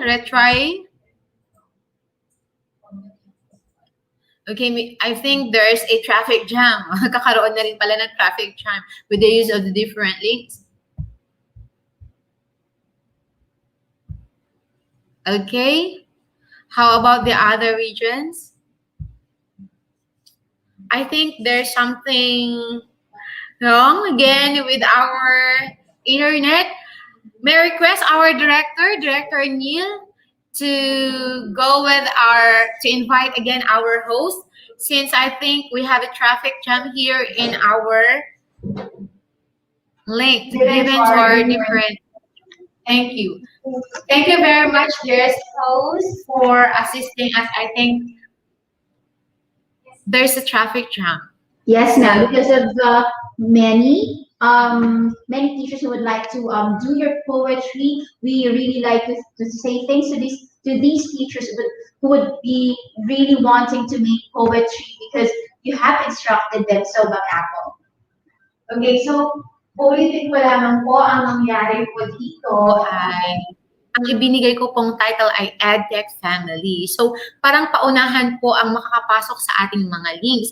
Ang mangyari doon, kung meron po kayo na-compose na isang line which is related sa naibigay na title, kindly type your name and the name of your school. Thank you very much, dear teachers. Balikan ko po kayo later on. Okay, so we lang po natin for those teachers who will write their poetry. Please write your name and the name of your school so we can acknowledge you properly. Yes, and you know what? There are actually teachers who are sending their comments and as well as their sample poetry. Like for example, this one. So this is from Grace Rania Pineda. So sabi niya, isang linggong INSET training ngayon na ang katapusan.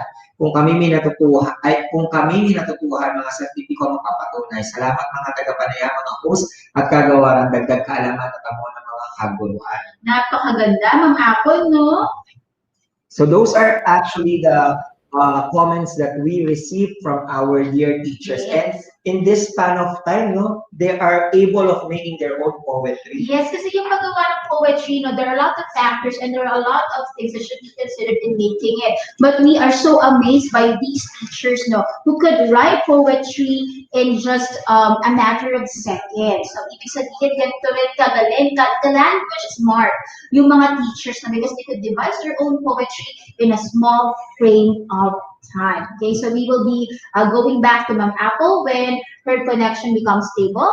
Yes, and we also would like to remind our dear teachers, those who are accessing the PDLMS po, you can still have your certificates even until May 8, 2021. So there's no need for us to rush para po makakuha po tayo ng ating mga certificates. Yes, kasi baka sabihin ng mga teachers natin, after Friday, wala na ba ang mga certificates nila? Hindi po iyon totoo. You can still access po, katulad ng sinabi ng aking kapatid dito, Mr. Sir Jeff, no, until May 8, 2021, pwede pa kayo magbakasyon ng konti, gawing konti yung grades, magawa ng lesson plans, kayo bumalik sa PTLMS pag mas available na yung schedule nyo. And then answer the quizzes, and then get your certificate of recognition once you have answered all the quizzes of our presenters for the entire INSET training. And also, we would like to remind those teachers po that are sharing yung mga videos natin na unauthorized, no? Please help us po na malocate yung mga to. If we can report them, paki-report po sa amin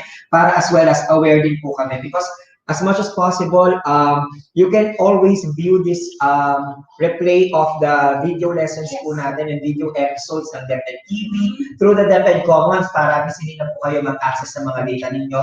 And as well as, ito pong ating INSET ay pwede rin po mapanood sa DepEd Facebook page and as well as ating YouTube channel. Yes, kasama din po ang DepEd Philippines. So there's no need to share the video unauthorized kasi there are official platforms where you can see, where you can watch, and where you can replay episodes or live broadcasts of our INSET program. Correct lang sarili ko kasi I said INSET training, yung training na doon. Okay po, I think Ma'am April is okie dokie. Let's go back to very much, Teacher May and Teacher Jeff. I know that a lot of teachers are so excited to share their insights. Of course, with the use of the different expressions and feelings that they have now and different emotions because of the different gratitude that they have now. But then again, ibinibigay lang po natin itong activity na ito para maranasan kung ano ang gagawin natin sa virtual class. Kaya, yun nga, lagi nating sinasabi na patience is a virtue. Wag tayong magpaka-pressure. Pwede pa naman natin siyang balikan. So, to our director, pwede po ba nating ipakita ngayon ang ating kung ano na po ang nangyayari dito sa ating activity. So, eto nga po, dearest teachers. Meron po tayo ditong ibinigay na link sa ating mga learners gamit ang Google Docs. Bakit? Kasi dito magkakaroon ng collaboration. Paano nagkaroon ng collaboration? Dahil tulong-tulong yung mga estudyante natin, pagtutulungan nila kung paano bubuuin ang isang tula. Kasi alam natin na hindi lahat ng ating mga learners ay inclined or they are linguistic. Andun yung pagiging linguistic intelligence or mas inclined sila doon. Pero kapag tulong-tulong ang ating mga estudyante sa paggawa, mas madali itong matatapos. At doon, makikita rin ni teacher, of course, kung ano yung mga nilalaman ng puso at utak ng ating mga estudyante once na nabigay ito. Why collaboration? Dahil tulong-tulong ang ating mga estudyante at even si teacher andun siya to facilitate this activity. So, once again, maybe I'll still be giving you 1 minute, pero pwede po natin yang balikan. It doesn't mean that kapag hindi natin to natapos, wala kayong matatanggap na certificate. Ayan, uulitin ko po. This is just a simple activity on how are we going to use this kind of a tool. Kung paano makakatulong ito sa ating virtual class. Again, thank you very much to our dearest teachers. Okay, haya na nga, very active sila.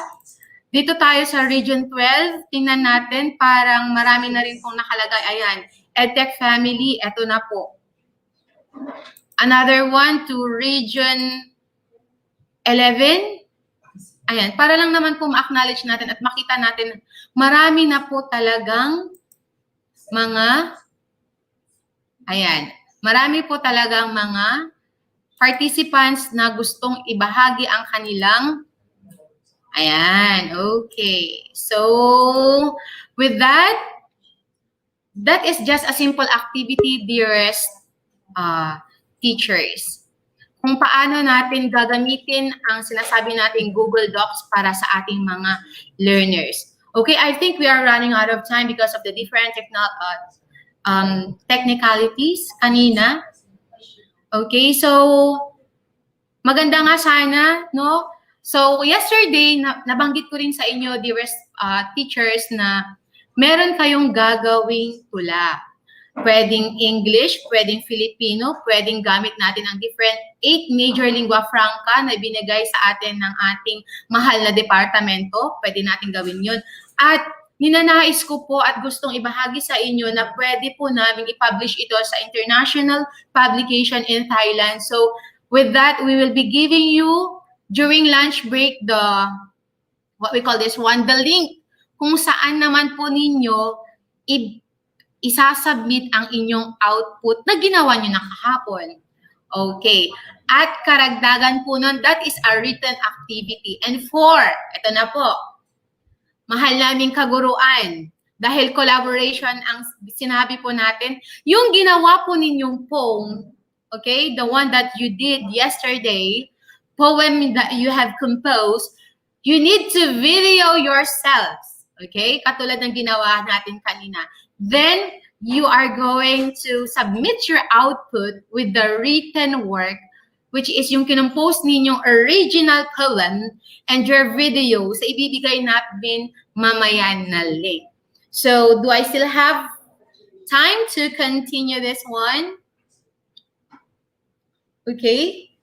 So, I think, I guess I could still have 5 minutes for the Canva.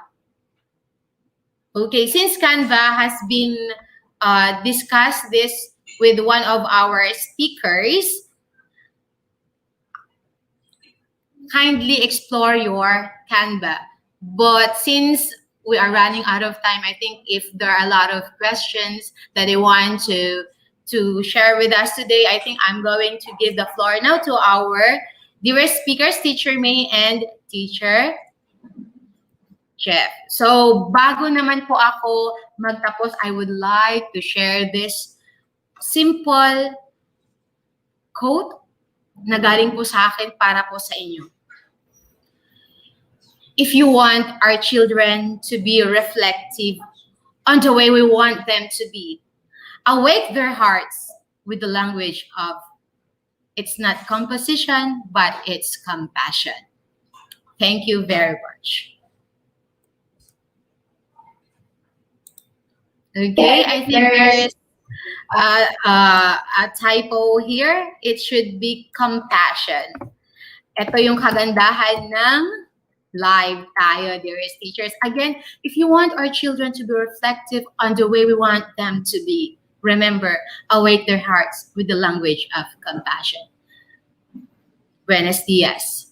Magandang umaga. Naimbag abigat kada tayo amin. A virtual clap for Ma'am Apple for her presentation. And I really love the language of compassion because we know it speaks volume. Now we will be entertaining questions from our participants or attendees for today. As much as we would like to entertain 5 questions, we would be entertaining only 2 questions because of the technical issues we have encountered today. So let's start with the first question, Sir Jeff. Okay, so our first question is from Sir Francis Brian Katamora of the TISA National High School, Cebu City. Is there a way that digital poetry can help our remote learners develop their speaking skills, especially in this new normal instruction? Yes, of course. Thank you for that. Nice question. That's so very wonderful that we need to entertain this morning. So it's really good, the importance of that, how we can give this kind of strategy to our learners. And what way? The reason why if we have this kind of technology and we are facing with our learners, we do the collaboration. In what way? Through the different apps and through the different tools. Like for example, the one that we have used is the Google Docs. With the use of the Google Docs and collaboration with the different thoughts, the wisdom of thoughts of our learners, they are going to incorporate that, integrate that in our the theme that you're going to give from there. Actually, I did not finish my presentation because we are running out of time. But then with the use of the Canva, that is very good. You give them the composition that you have, and then below there you have the video. With that, how are you going to enhance or hone or develop their speaking abilities? Of course, you as the teacher, you will be the one to guide and to facilitate this. You will be the one to recite. You show them how are you going to do the task. You will be the first one. You are the model of your class. Before they are going to do that by themselves, of course, they are going to imitate you first. So by then, one by one, little by little, they can easily they will gain and capacitate the kind of skills and ability. Thank you very much for that question, Sir Francis. I think I answered that. I think we're out of time, so the speaking skills test. Thank you so much, Ma'am Apple, for sharing your insights about how we can improve the speaking skills of our learners, even though they are in a distance or even though it is in a remote learning setup. Now we will have the second question, and the second question came from. We'll be waiting until it is flashed on the screen from Mr. Gustavo P. Talon Jr. of the Yagi Region High School, Isabela. The question is, how can we integrate digital poetry across learning disciplines? That is one of, I think that is one of the objectives given to us a while ago. Since it's a collaboration, there is integration, wherein there are things that we need to consider in giving the aspects and factors that will, shall I say, it will be given to our learners. In what way? We as teachers, especially so in a departmentalized class, How are you going to collaborate with the different teachers? You need to talk sincerely with each other, especially in mathematics. The teacher in mathematics, the teacher in science, the teacher in English, you are going to collaborate each other. How are you going to integrate poetry in different or across discipline? Actually, dearest Sir Justado P. Talon Jr., like my learner, I mean my child, my daughter, there's in their module or the packet learning, I can see in the packet learning that there is an integration. The English teacher and the mathematics teacher collaborated very well. They talk each other sincerely para mas madali nilang ibigay kung ano yung narapat wherein mag-combine ngayon ang force ni mathematics at saka ni English para mailabas ngayon itong poetry. Based, of course, sa competency, wag tayong aalis doon, the competency and the subject matter that we want to give to our learners. Okay, so I think I have done, and I gave the right answer for your question. Thank you very much, Sir Justado. Yes, thank you very much, Teacher Apple, for this very heartwarming answer regarding with the integration of digital poetry and across learning discipline. And of course, to all our teachers po that who would like to send their selfies, we will be showing you these pictures already na po during the transition at this moment. Again, thank you very much, Teacher Apple, for sharing your expertise with us.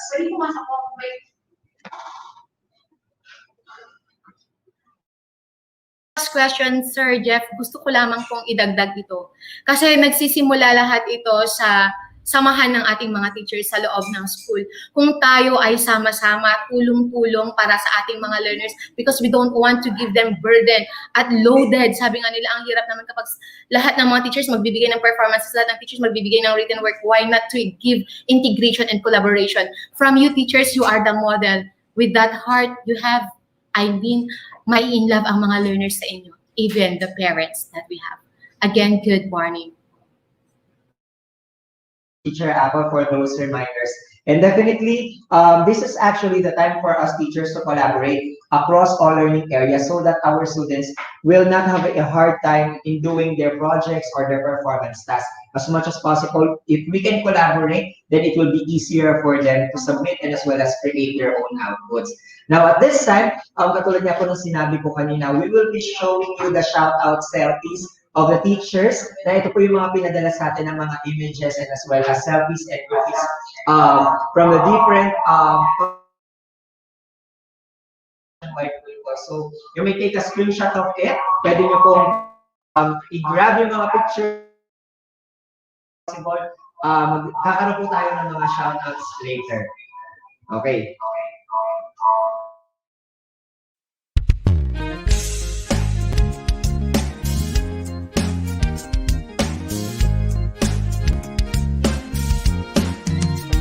Mga guro at magulang, ating pagtulungan, kabataan ay turuan natin. Kahit na nasa tahanan, pag-aaral ay tutukan, oras at kasanayan ay ilaan. Sulong edukalidad, magbago man ang panahon, ipagpatuloy ating layunin, patatagin ang edukasyon. ETUlay ang gabay sa pagkatuto, ETUlay edukasyon itatawid sa'yo, ETUlay paaralan nilalayo sa'yo, ETUlay sa makabagong panahon, ETUlay para sa kabataang Pilipino.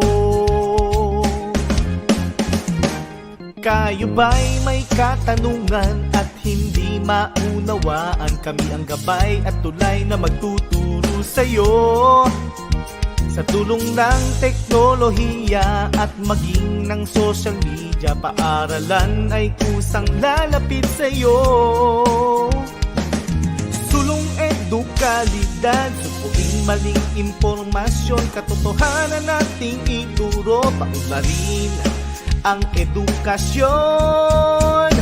Itulay ang gabay sa pagkatuto. Itulay edukasyon itatawid sa iyo. Itulay paaralan di lalayo sa iyo. Itulay sa makabagong panahon. Itulay para sa kabataang Pilipino. Itulay ang gabay sa pagkatuto. Itulay edukasyon itatawid sa iyo. Itulay paaralan di lalayo sa iyo.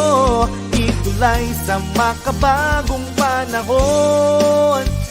Itulay para sa kabataang Pilipino. Itulay, itulay sa kabataang Pilipino. Itulay, itulay sa kabataang Pilipino. Itulay, itulay sa kabataang Pilipino.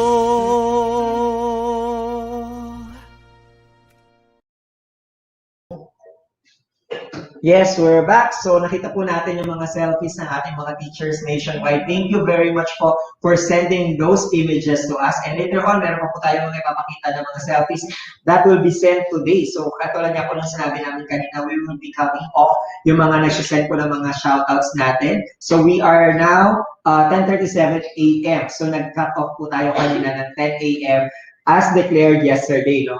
Now, we also would like to say thank you dun po kay Dr. Dayan De Castro from SDO Caloocan, SDS Dr. Losario, Dr. Alinab, Dr. Ivy Perez, EPS SPED, Sir Patrick Pala, Dr. Macarubo, Dr. Ilagan, Doc Jovan, Dr. Salom, and the school head Sir Dom Angeles, and all the teachers of GD, JES, and SPED teachers, and SPED SLMs, validators. Thank you very much po sa pinadala ninyo na napakasarap na cupcake dito po sa amin sa DepEd Central Office. And also, we would like to shout out po sa Muntinlupa National High School Main, this school head Dr. Antonio Rocha, Mrs. Florian Belen of the English Department, Mr. Reynaldo Belen of the Senior High School and the Youth Department, and Mrs. Eleanor Ramos from Muntinlupa National High School, Tunasan Annex. And also, last na po, shoutout po sa SDO Pampanga, lalong-lalo na kina Ma'am Melissa Salunga Sanchez, our ASDS, Ma'am Cherry Binluan, EPS sa Filipino, Sir Jun Cunanan, EPS sa English, Ma'am Shena Panganiban, Principal of Pulug Masle High School, Ma'am Rosalyn Tuble, Principal of Porac National High School, and sa mga masisipag po na bahagi ng Super Cater Eskwela ng SDO Pampanga, Sir Nelson Gonzalez, Ma'am Roylene Henson Dado, and yung mga kaklase daw po sa MAEN, Delta B Scholars, and mga kaibigan ni Ma'am of PPG Squad, Ma'am Teresa San Pedro Senior High School, and teacher of Pulong Masle High School from Ma'am Lynn Escoto. Ayan. So maraming salamat po, no? We'll be trying na basahin po lahat ng mga shoutouts sa inyo. Again, yung mga shoutouts po na hindi natin mababasa today, i-a-announce ko po yan sa ating ETUlay tutorial session on Friday. That is scheduled on 9 a.m. Ako po ang inyong tutor, Jeff, para sa TLE 7. Ayan. And we are now going to present our second speaker for today. Our speaker for today is an English teacher from Kaunlaran High School, Schools Division, Office of Navotas City. She has been teaching for 4 years and now is one of the newest EdTech specialists of the ICTS Educational Technology Unit. She is a national teacher broadcaster for English 5 and an ETUlay tutor volunteer for English 3. She is also a Google certified educator and a Microsoft Innovative Educator. She earned her bachelor's degree in secondary education, majoring English, Dean's Lister at the Philippine Normal University. She has now completed her academic units for her master's program in English language teaching at the Polytechnic University of the Philippines. She is a teacher scholar of the city of Navotas and has been a resource person for numerous seminars and trainings in her division. She is also a writer, and her works were published in several newspapers and magazines. Without further ado, let us give a warm virtual welcome to Miss Maria May and Severia. Hello, Sir Jeff. Hello, Teacher May. So, yeah. Am I loud and clear? Oh, yes, we're loud and clear. Ayan, no? Medyo hindi ako sanay. Iba pala talaga yung feeling pag pag ikaw ay presenter na. It's a different feeling if you are the host or the master of ceremony, and it's a different feeling if you will be the one presenting. And thank you, Sir Jeff, for your wonderful bio note. Okay, so let's start our presentation for today, teachers. Okay, I know you're very excited to learn more about how technology can be integrated in our classroom, and I will be talking about that this session. So again, the title of my presentation will be, thank you to our technical director. Again, the topic of my presentation today is technology integration and materials preparation in English language arts. Ayan, nagbabakal pa ako ng konti kasi medyo kinakabahan po talaga ako. Iba talaga yung feeling ng host ka for 4 days. Ngayon, presenter ka na. Pero thank you so much, teachers, no? So that's my title of my presentations. Now, teachers, before we start and before I present to you the objectives of my presentation, let's have first a question and answer portion. So you would answer these questions by commenting a smile emoji on the comment section if you agree to that statement, or if you disagree, please comment a sad emoji. Okay, so let me repeat po. If you agree on the statements that I will be presenting, comment a smiling emoji, or if you disagree on the statements that I will be posting po, just comment a sad emoji. Okay po, clear na po yan? Let's start with the first question. Okay, the first question po ay, teaching using technology tools and applications make teaching more complex than ever before, as it necessitates teachers to need additional and more expansive set of skills. Do you agree or disagree? Okay, comment on the comment section. Ayan. So, marami na po ako nakikitang smiling face. Okay, no? Ayan. At meron din namang ibang sa sad face. Okay? So, for this statement, we believe that technology tools and applications, no, because there are so many, we are overwhelmed by their numbers. And as they are overwhelming in numbers, we have to cope with the necessary skills to use them properly. So, right now, teaching has become more complex because we have to accommodate the number of available tools and applications that we have to use in our classroom. Okay, so let's have the next statement. Yan. Next, using technology in teaching is using applications and software inside the classroom to enhance and deepen the learning process is not, I repeat, is not the ultimate goal of teaching using technology. Do you agree or disagree? Again, it's to enhance and deepen the learning process is not the ultimate goal of teaching using technology. Okay, let's see. Let's see for your reactions. So parang marami ang ayan, no? Sad face. Okay, and the answer is sad face po. Why? Because as technology tools, or the presence of technology tools, applications, and software is not the only, it's not the end goal of using technology, no? The end goal of using technology po talaga in our classroom is to enhance and deepen the learning process. It's not enough that we use it in our lesson. It's not enough that the technology is present in the classroom, but the technology should be utilizing, deepening the lesson to be given to our learners. Now let's have the third statement. Having a foothold of how technology can be implemented systematically in the classroom would lessen, would lessen teachers' doubts of technology's efficacy in teaching. Again, that word is lessen, not lesson, lessen. What do you think? If we know much of technology, would it really lessen our anxiety of using them? Okay, so marami po ang nag-agree, and I also agree with that, no? If we only have a strong foothold, if we really have a good knowledge of how technology can really be implemented in a systematic process, why should we have doubts? Why should we have anxiety in using technology? If alam natin gamitin, di ba, we will be confident in using it. And if we are confident in using technologies, no, alam natin that the ultimate benefit beneficiaries of this will be our learners. Now let's have the fourth statement. Technology, curriculum, and pedagogical skills in teaching can never be put together because each has characteristics that do not complement each other. What do you think mo? Can we really not combine technology, curriculum, and pedagogical skills in our classroom because they're really different? What do you think? Okay, parang marami po sa atin ang nag-hard. So, ibig sabihin, so naniniwala po ang karamihan sa atin na magkakaiba po ang technology, ang curriculum, at pedagogical skills. Well, actually po, no. You can actually merge technology, curriculum, and pedagogical skills in our classroom to give efficiency on how technology should be used in teaching. So later on po, we will know how we can integrate these different areas. Now to our last statement po. Okay, the use of technology in the classroom changes the vital roles of a teacher and overhauls learning design. Pag po ba alam natin ang paggamit ng technology, nababago nito yung ating mga task and roles as a teacher? What do you think? Nag-agree ba kayo or nag-disagree? Okay, let's see.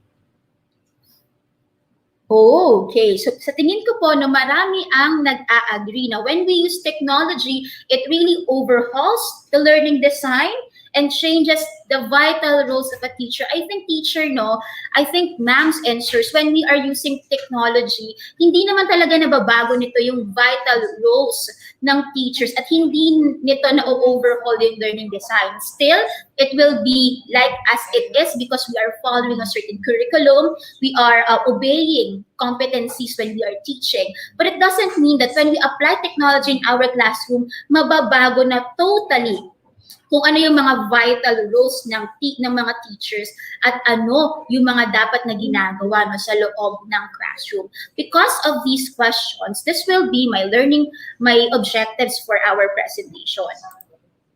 First, examine the complexity of using and integrating technology in the classroom to motivate teachers towards continuous professional development. Second, identify real goals and targets of using technology in the classroom. Third, practice systematic application of technology in the classroom to inhibit teaching anxiety, develop pedagogical creativity, and ensure learning effectivity. Fourth, evaluate teaching roles and duties to fit with the changing needs of the students. And the last, prepare for online and or distance teaching with more knowledge, surety, and confidence. So, eto teachers ha, magkaroon ulit tayo ng question and answer portion, no? Alam natin na when we describe online learning to be challenging, alam natin to kasi we really feel how heavy it is or how challenging online learning is. We face a lot of struggles. We were pushed to the limits. We have to double our preparations because nung sinabi sa atin na walang face-to-face at virtual lang, konting buwan lang yung dapat natin i-prepare, pero kinaya natin. Pero we had to double our preparations. We have to cope with something new in a small frame of time. Ilang buwan lang naman tayo pinag-prepare for the online learning. Pero ang galing natin ay nasukat kasi kahit konti lang yung binigay sa ating time, no, lumaban tayo at nakagawa tayo ng paraan. And we have to demonstrate a new breed of teaching that we have to be familiar with yet. So I will share this message, no? This is a message by our school principal in one of her webinar series. Actually nga sa school namin, marami kami mga webinar series na ginawa, na in-implement para maging ready yung mga teachers for online learning because of the small time given to us. And we have to really double the preparations for online learning. Ito yung sinabi niya sa akin at na talagang tumatak sa akin. So sabi niya po, no, this school year, para tayong ulit nagpa-practice teaching, di ba? Ano ba ang feeling nung tayo ay mga practice teachers? 'Di ba? Alam natin yung marami tayong alam na theories. Marami tayong alam na principles because we knew these things using the books that we studied in school. Pero it's a really different feeling when we step inside our classroom. So parang ganun daw po, no? During the seminars, during the workshops that we had in school, marami kaming nalaman about online learning, and we're really thankful for that. But it's a really different matter. Like practice teachers, iba pa rin ang feeling ng una kang sasabak sa classroom, at yun daw po ang feeling ng school year na ito. And I really believe that kasi marami po talagang kailangan mag-adjust. Marami tayong kailangan i-adapt na means. Marami po talaga tayong kailangan pang malaman para ma-improve ang online learning. That's why with this session, it would really also help you how to engage students po, no? And how to use technology better in our classroom. So when the pandemic first hit the country and the world, doctors and other professionals who work in the medical field were not the only ones who should act on their toes and do something revolutionary. Hindi lang naman sila, pati yung mga teachers, di ba po? We teachers have been doing great things so much. Though we can agree, teachers, that we aren't getting much of the credit for the labor that we have been working for. So alam natin kung gaano ka-challenging, pero kahit gaano ka-challenging yung online learning, kinakaya pa rin natin. And we are surviving the school year. Okay? We may not be the ones reviving people when they are about to die, pero ito yung kahalagahan ng mga teachers eh. But we teachers are the ones filling in the gap to provide the lines of possibilities. Sino bang magsasabi na possible agad ang online learning sa Pilipinas? Di ba ang talaga namang gumawa ng paraan para ma-carry natin ang online learning ay yung mga teachers talaga. The possibilities, teachers have filled in the gaps to provide the possibilities to learn no matter the situation is. To cope with the problem set by the contagion, we have taught in a virtual space. Ginagawa po natin yan, no? Pero alam natin na because we have experienced for months paano ang online learning po, we still have things to improve. And these things that we're going to improve, these will be learning points for us. So the online learning in the next school year would be much better. And we will be providing it in our next online classes. Ngayon po, with this long introduction, teachers, I would want you to answer this question because ang tagal na natin nasa online class. And I know marami na kayong realizations, marami na kayong insights of how to make our virtual learning much better. What do you think are the conditions that make for effective online learning? Alam ko, di ba ang sabi ang sabi sa atin, one of the effective characteristics of being a teacher is to be reflective. No? Nagre-reflect tayo sa ating practice. Nagre-reflect tayo sa ating mga strategies. We know the learning points that we should carry over. And we know the points that we should improve. Now, teachers, because we have experienced online learning, ano sa inyo yung mga characteristics that make for effective online learning? Tingnan po natin yung mga sagot ninyo, ha?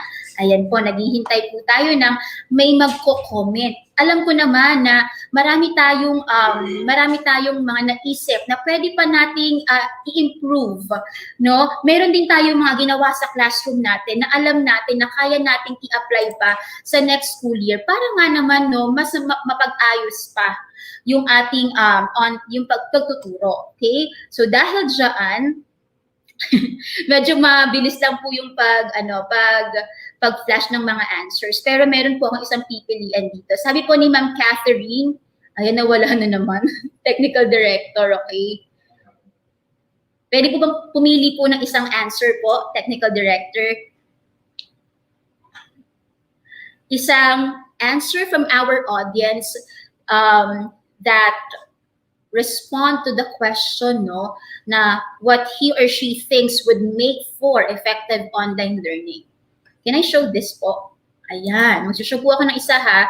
Sabi po, ayan, sabi ni Ma'am Angie Lamano, good internet connection and teacher skill in using technology. So, ibig sabihin po, the conditions that make for effective online learning para kay Ma'am Angie is first, to have good internet connection and to build on the skills of teachers. No, tama yun, because if we do not really build on the skills of our teachers, if we do not really continuously provide training programs, if we do not really invest in our teachers, the state of online learning would not be better. So let me present to you the conditions po, based on a study on how online learning can be effective. Okay, first is, according to the study of Watwood, Nugent, and Deal, these are the conditions that make for effective online learning. First, teachers exhibiting a strong presence in the virtual classroom. When we say presence, no, it's something personal. Pero we know that presence can be carried over in a virtual space because we have netizens, we also have netiquettes. And so we have this presence that we can imbibe to our learners. Now, how can we have a strong presence in our classroom since hindi nga tayo nakikita ng mga estudyante natin? Sabi nila, we have to have an open communication and risk-free conversation, no? Mag-alat tayo ng time kung kailan natin dapat kumustahin ang ating mga learners. Sabi po dito, no, even though the communication is more on computer mediated, kailangan pong maramdaman ng mga estudyante natin na sila ay real people, no? Sila ay totoong tao na hindi lang virtual nag-i-exist. But when we ask them questions like, how's your day? Yung mga kumustahan natin tuwing free time natin, pag kinukumusta natin sila, it makes them feel as if a real person, even though we haven't seen them. And it's really important because when we make our students real people, even though in a virtual space, pinararamdam natin how we are concerned, how we care for them. Second, strong sense of community through encouraged collaboration, no? And alam kong teachers, mahirap mag-collaborate dahil may mga issues tayo in technology. But pwede pa rin natin gawan ng paraan na we can have our learners to work on things or to work on activity sheets where they can collaborate. Kasi pag masyado rin individualistic ang mga activity sheets natin, pag masyadong isa lang or pag hindi natin ginagawa ng paraan na yung mga bata kahit paano magko-collaborate sa isa't isa, no? They feel so isolated. Hindi na nga sila lumalabas, hindi na nga nila nakikita yung teachers nila and classmates nila, and we're not really doing ways for our students to collaborate. No, they feel so isolated. And what is really needed po in a virtual classroom, in a virtual learning space, sabi ko nga kanina, we should make our students feel like they're real people. They're existing and they're not just online and offline on our platforms, in our online platforms. And in doing this, we are creating strong bonds and relationships in virtual environment. We know that teaching cannot be really effective without harnessing a good relationship with our learners. So, importante pa rin yun na we harness strong relationships through open communication and risk-free conversation. So, aside from that, no, eto po, how can we facilitate a strong presence? It's to facilitate an online classroom efficiently by observing good classroom management. So, when we say, when we speak of good classroom management, akala lang natin pang physical classes, di ba? Pero no, pwede pa rin po natin i-impose yung good classroom management through house rules. Di ba?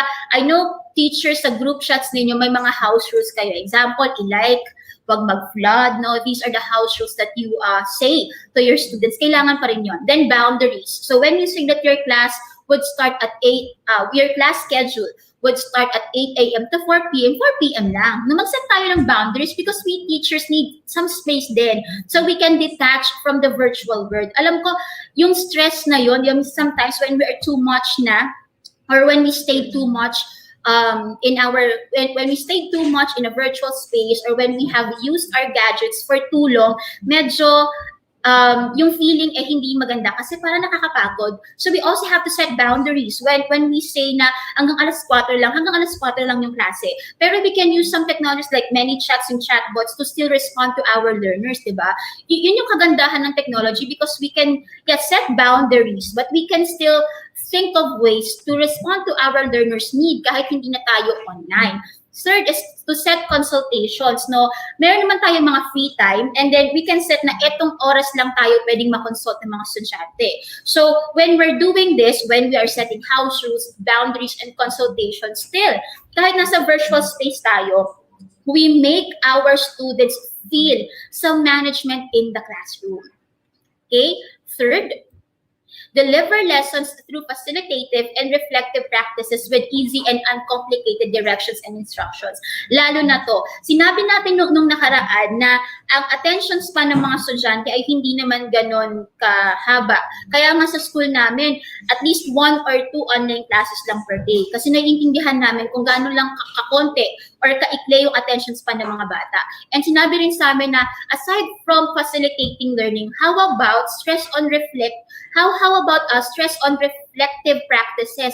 How about make your student understand that this is important because they will use it in real world situations? Because if we will just be facilitating learning without really giving the good reason why we should be learning this or why the student should be learning this, wala din. Hindi mo na nga sila nakikita eh. Hindi mo na nga sila nasusubaybayan. Tapos puro knowledge ka pa without them thinking, paano ba ito makakatulong sa akin on my next grade level? How would this make me improve in speaking to other people? Or how would this improve my understanding of the world? So aside from giving facilitative practices, we should be stressing on reflective practices. Make our students understand that these modules, these activity sheets, these interactive or integrated task sheets, it would help them be better in a real world situation. Next, motivate students by observing and appreciating effort and extra tasks that they have volunteered themselves for. Okay? Eto kasi, alam natin na pagbibigay ng output yung mga bata. Dahil hindi natin sila nakikita, why not praise them? Okay? Why not say, okay, Jelly, no? So, na-appreciate ko yung folder mo, nilagyan mo ng design, tapos talagang kinumpleto mo yung module mo. Because learners, not just only learners, but we individuals are emotional beings, kailangan natin ng words of appreciation. Kung tayo nga teachers, di ba, we need words of encouragement. We need words of appreciation. Why not give it generously to our learners, lalo na hindi natin sila kasama? We know presence is a very big thing in a classroom. Makita lang nila yung teacher nila, yung bata, tumatahimik, tumituno, umaayos, pero dahil hindi natin sila nakikita personally, we have to give much motivation to our students, no? Magbigay tayo ng appreciation. And then, kahit naman, example, nung nagklase pa ako, I still gave tasks to my learners. Sino a president, sino vice president. Sometimes may nag-volunteer. And because they are volunteering for work that they could not do or they may not do, hindi naman talaga sila yung assigned doon, nag-volunteer sila, di ba? So we appreciate these students because tinutulungan kanila to build classroom management that I know teachers is very challenging to do and to build in a virtual classroom. Okay, so next. So I think this is the last suggestion on how we can establish a strong presence in the classroom. Next is to show an active role in students' learning by showing care and concern. So, laging, yung sinabi namin dati na the heart of education is the education of the heart. Hindi naman na nag-a-apply ngayon lang din. Or hindi na siya nag-a-apply ng physical classes. Mas nag-a-apply nga yan ngayon na hindi natin nakikita isa't isa. Okay? Show concern, show care. Pag hindi uma-attend ang bata, why not, kahit alam ko marami tayong ginagawa, no, why not istikin natin yung talagang hindi nagpapakita, anak, bakit parang hindi ka na uma-attend yung online classes natin? Anong nangyayari? Meron ba tayong problema sa bahay? Kasi nung nagsisimula din ako, no, kasi hindi ko talaga ako nakapagturo ng isang school year because I have tasks on DepEd TV. But I tried to handle a class. And before I was assigned in the central office po, no, may mga natanong din akong bata, bakit sila mahihirapan sa paggamit or sa pag-transition sa online class. And nakakalungkot din kapag nalalaman mo yung mga rason ng mga bata. But still, yung pag-ask sa kanila, yung pagbibigay natin ng time sa kanila para magtanong at para mag-respond, no? Malaking bagay na sa mga bata yun. Kasi alam naman natin na yung pandemic na to, talagang marami ang nahirapan. Lalo na syempre, nahirapan tayo, pati syempre yung mga parents. So, if the parents could not give much time to their students, no, we try to give time to them by simply asking, no? Pag hindi nag-online class, bakit ang tagal mo na nag-online class, anak? Kamusta ka na? Or Anong balita? Bakit parang hindi ka na active sa ating klase? So these are the simple questions that we could ask our students. Even though they're very simple questions, di ba, naging estudyante rin tayo, and we know the feeling pag kinukumusta tayo ng mga teachers natin, di ba? It makes our hearts really fond of them. Okay, next. Second characteristic of good or effective online learning is, second, students being engaged by the teacher through interactive learning activities. And we have provided with you teachers many learning activities, many learning applications that you can use to make our teaching and learning session more interactive. Kasi nga naman, no, sabi doon, naalala ko sa isa sa mga seminar natin, isa sa mga seminar namin sa Navota City, we couldn't just expect that we would do the practices nung ginagawa natin ng physical class. Example, nagdi-discuss tayo. We cannot really just do that because it's really boring. And alam naman natin yung mga estudyante natin, hindi gumagalaw, nakaupo. Diba? Merong ang issue dyan na baka sa virtual learning, we would disregard their health being. Kaya nga nagagawa tayo ng mga all is wellness. Meron tayong mga wellness programs na kine-create para ma-assure natin na kahit stagnant or nakaupo ng matagal ang mga estudyante natin, meron pa rin silang engagement, gumagalaw pa sila. So that's why we could not just apply what we're doing in the physical classroom to this online learning. We have to be using online learning activities. And the third, teachers having trained in online teaching through a systematic and effective fashion. Kailangan na kailangan to. Di po yung sabi nyo kanina, aside from accessibility, we should always invest in our teachers. That's why teachers should know how to teach in a systematic and effective fashion. Paano ba teacher na-apply ang technology sa isang classroom? Meron po ba tayong procedure? May process po ba dyan? Meron po. And ano po yung necessary knowledge para alam namin na technology is well used in the classroom? So eto po yun, okay? Teachers need to be equipped with 3 kinds of knowledge for effective integration of technology in teaching. Ano yon? First is content. Second is pedagogy. And third is technology. Bakit teacher kailangan ng technology? Siyempre, interactive learning activities. Why do we need to merge content and pedagogy? Because pedagogy alone cannot be effective without banking on the competencies that we should teach.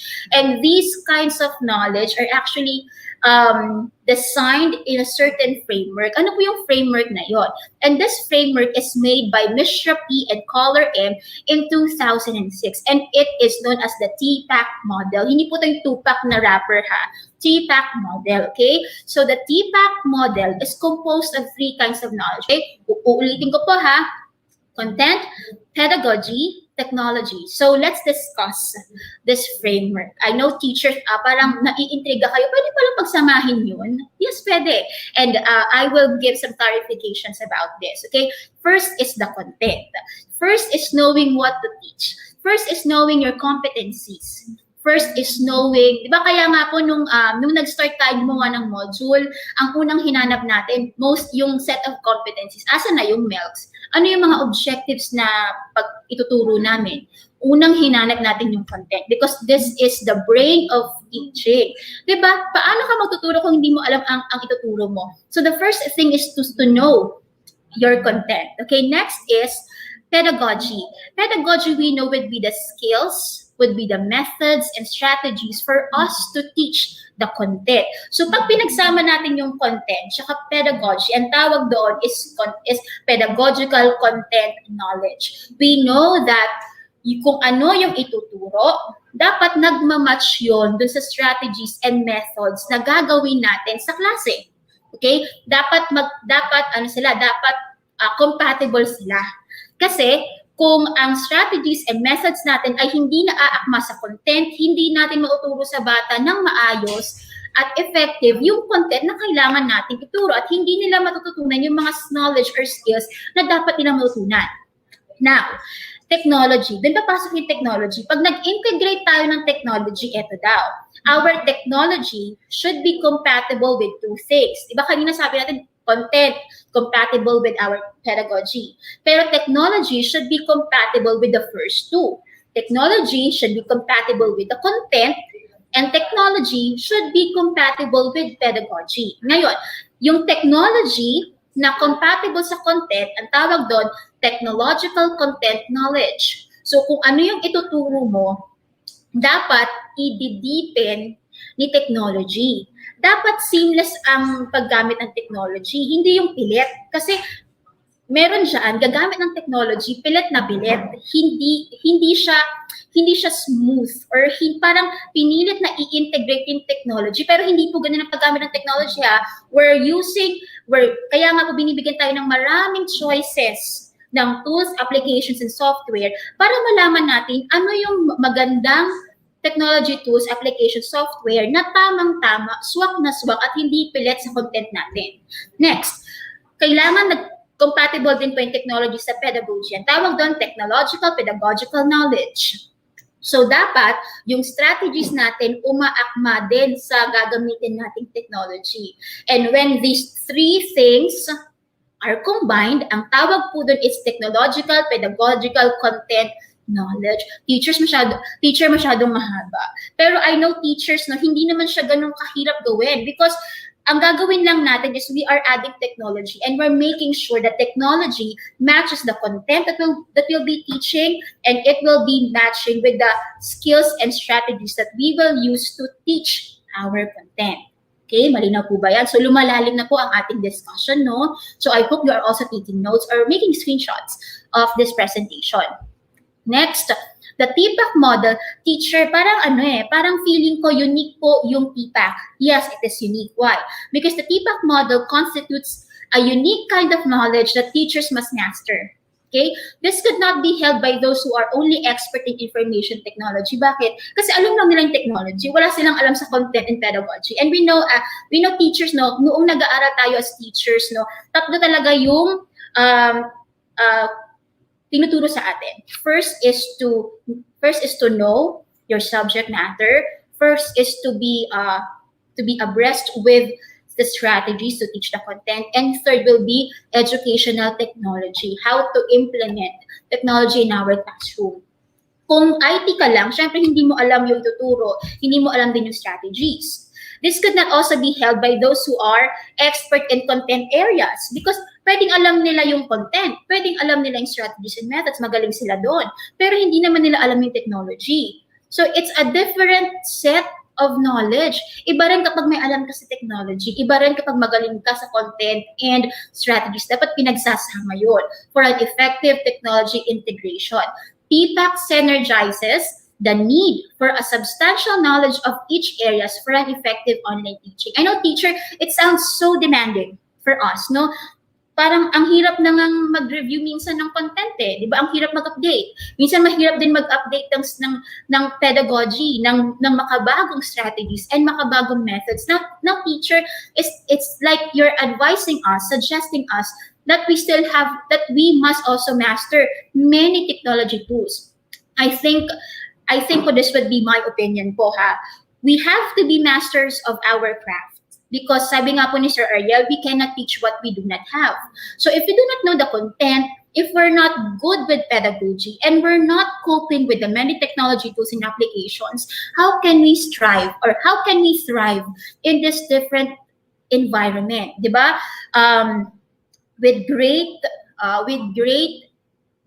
Wait lang. Nakalimutan ko yung quote na yun, so I'll not be saying. But this is the idea. Kung mas mataas ang pangangailangan, mas dapat tayong gumalaw. Because we have to cope with the changes. And we cannot just remain stagnant. That the changes are laid in front of our eyes. Sometimes nga in front of our faces. So how can we take an action? How can we take a step? Okay? Sabi nga natin, no, doctors are not only the frontliners, but also teachers are frontliners too. Next. Okay, so how can we apply TPACK naman in our classroom? Because we have known this, Teacher May. Now tell us, how can we apply this model? First, we have to determine the learning outcomes. We have to determine the learning outcomes. Content, unahin ng content, di ba? Kaya nga po medyo guilty ako minsan kapag nagagawa ko na yung lesson plan ko, wala po yung objectives. Okay? Pero wag po ang gayahin ha. Okay, learning outcomes muna. Dapat alam natin ang learning outcomes because we might fall a victim, or we might be victims of alam natin kung paano magturo, hindi natin minsan na ma-match yung paraan ng pagtuturo sa dapat ituro. Second, match appropriate learning sequences and activities that suit the learning outcomes. Pedagogy, the methods, the strategies that would be complementing the objectives, and the competencies that we must teach. Third, choose appropriate technology tools and applications that best deliver learning sequences and activities.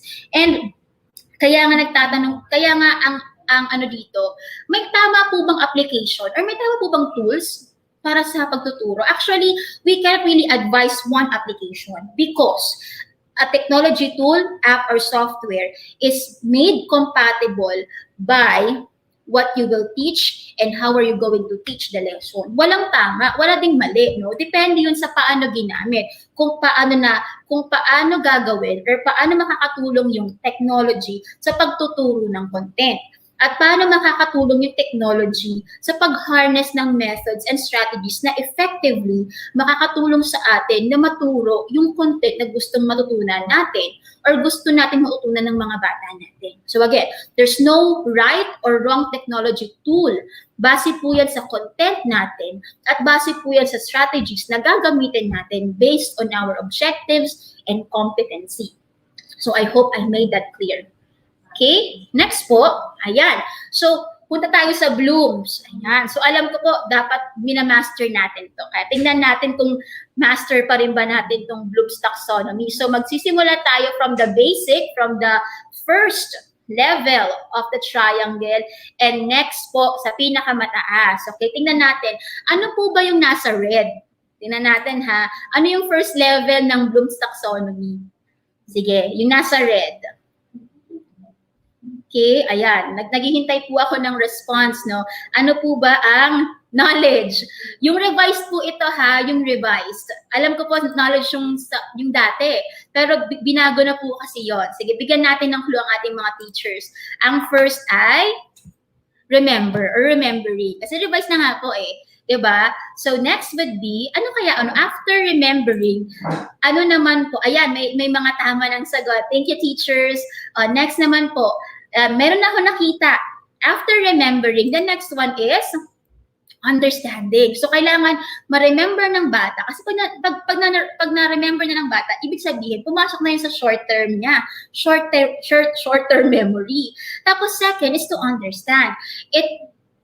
Students need to recall first before they could understand. How can they recall something that they have not put here? So, essential na ma-remember ng bata yung concept bago niya ma-understand. Okay, ayan, ang dami na pumapasok ng understanding. So, let's have the next level.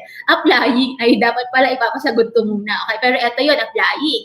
So, when we understand a certain concept or when our student understands a certain concept, doon niya lang ma-apply yun sa totoong buhay or sa isang task na gusto natin ipagawa sa classroom. We cannot just demand our learners to apply what we learn if we haven't helped them to remember and then understand a certain knowledge or skill. Okay, after applying po, ano kaya? Ayan, may sumasagot na. Next is to analyze. When you apply, di ba? When you apply, you're using what you know to your life experiences, or you're using what you know to use it in life. And when you have used it in life, that's only the time you can evaluate and process what you have learned. That's why analyze muna bago mag-apply. Or apply muna bago mag-analyze. Baliktad. Next naman po kaya, after analyzing, anong sunod? O, sabi nila, ano kayang sunod no, after analyzing? Tingnan natin no, kung lahat nakakabisado pa. Okay, after that is evaluating. Yes, we can make comments now. And then the highest level in the Bloom's taxonomy po ay ano? Ayan, meron na. Creating or yung creation. That's why in the 21st century, we are giving much importance or we are giving much credit for the skill of creation, because it's only going through 1, 2, 3, 4, 5 stages that we can create. So, ibig sabihin, we cannot just ask our learners to create something, create like this, create something like that. If we haven't really processed the learning sequence. Gusto mo silang mag-create, pero you haven't taught the lesson well. You haven't taught them to apply it in real life. You haven't told them, you haven't taught to them, you haven't taught them how to evaluate a certain concept. So you have no right to ask them to create something. That's something we have to bear in mind, because our learners need processes too, as much as we need systems. We teachers need systems, and our learners need much of that too. We need to process learning. That's why we do unpacking of competency. Okay, so paano ba mag-unpack? O, ito turuan natin, no? And I learned this through my EPS, Dr. Marco D. Meduranda. So I hope sure I will give justice to how great you explain to us the unpacking of competencies. Okay, so I'm teaching grade 7 English po sa school, so I would be using grade 7. But I hope, no, even English to, you would understand how to unpack certain competencies. Okay? So gamitin natin, mag-unpack tayo gamit yung Bloom's, yung revised, and then apply it in the TPACK model. So the competency is first quarter, give the meaning of given signs and symbols, such as road signs and prohibited signs, etc. And look at the verb, it's give. And give is under the level of understanding. So sabi natin kanina, before we can understand, first we have to teach our kids or our learners to remember. So ibig sabihin po, teachers, no, if the verb in the competency is in the evaluating level, no, we have to teach our learners to remember, understand, apply, and analyze. Pagdadaanan natin yun, hindi agad-agad evaluate, hindi agad-agad create. So, bibigyan natin ng proseso yung mga bata, bibigyan natin sila ng sequence na dumadaan base doon sa appropriate learning sequences nila. So, ito yung outcomes na ginawa ko. So, for remembering, dalawa, recognize various signs and symbols. Second, express how signs and symbols tell messages. And third, dun lang ako pumasok sa understanding level. Identify the meaning of various signs and symbols. So these are the outcomes based on my competency, and I have unpacked it based on the appropriate learning sequences, banking on the process and system given by Bloom's, the revised Bloom's taxonomy. Okay, and nagawa na natin yan. Next naman, kung paano natin i-apply yung learning sequence. So ito yung mga technology na gusto kong ipasok dun sa aking learning episode. So sabi natin, di ba kanina remember? Okay, recognize. So tap students sa familiarity of various signs and symbols. So ang pwede kong gamitin diyang technology ay Google Street View. Ano ba yung Google Street View? Di ba kapag ginamit mo yung Google Street View, pwede kang makakita ng mga streets. Eh syempre yung mga streets na yon, may mga signs and symbols. Huwag na tayong maging, wag na nating gawing highfalutin yung lesson natin. Gawin nating very applicable, very familiar sa schema ng ating mga learners. So gamit tayo ng Google Street View. Pwedeng street nila,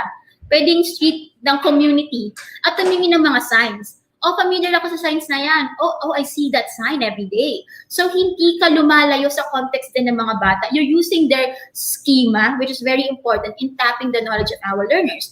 Then, base doon sa competency na sa outcome na gusto natin, tell how image and visual cues tell a message in signs and symbols. So, ipaprocess mo na ngayon.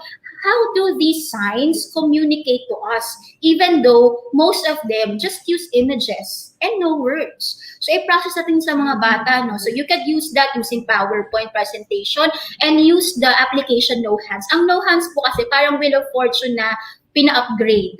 So, magsaselect yung system ng pangalan ng bata. Tapos, syempre, dahil hindi nila alam kung sining tatawagin, no, they will be on their toes, kasi baka sila yung tatawagin. So they will be alert. Pag alert sila, no, they will be engaged. Kasi yung iba hindi maglalrelax. Kasi yung iba doon naka-off task. Kasi sasabihin, hindi naman tatawagin yung teacher eh. Diba? Pero kung on their toes sila, because they know, using No Hands, using that system, they could be called anytime. They would be listening. They would be engaged because anytime you would be asking, how do these signs communicate to us? Or how do these signs send their message to us? Even though they would be using pictures and images and sometimes no words pa nga. Then second, label or match the meaning of signs and symbols using these technologies. Mentimeter, poll everywhere, or VBox. Kasi itong mga polling applications na to, meron silang question type din na pwedeng mag-label yung bata. Diba? So nakita natin na nag-create muna tayo, inalam natin yung competency natin. Then we have determined kung ano yung mga outcomes na gusto natin. Then next, we have detailed yung strategies na gagamitin natin. Then we match kung ano yung technology na gagamitin. Base dun sa strategy and then sa content. And kung titingnan mo, hindi ko pinilit yung pag-a-apply ng mga technology dito because that is how technology should be. That's how we should use technology. Hindi pinipilit, hindi sapilitan. It should be seamless in our instruction. Okay, so I hope teachers, you bear that in mind. Now, when we are using technology, hindi to sapilitan, hindi pinipilit. At dapat it matches the content and the strategies that we are employing in our classroom. Okay?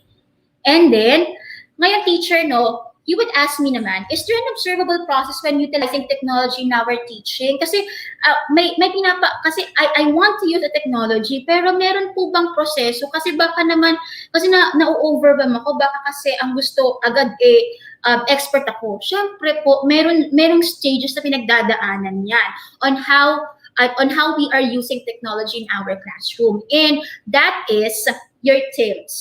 Yung TIM po, or TIMS, is the Technology Integration Matrix. So it illustrates a gradual but active utilization of technology in teaching and learning.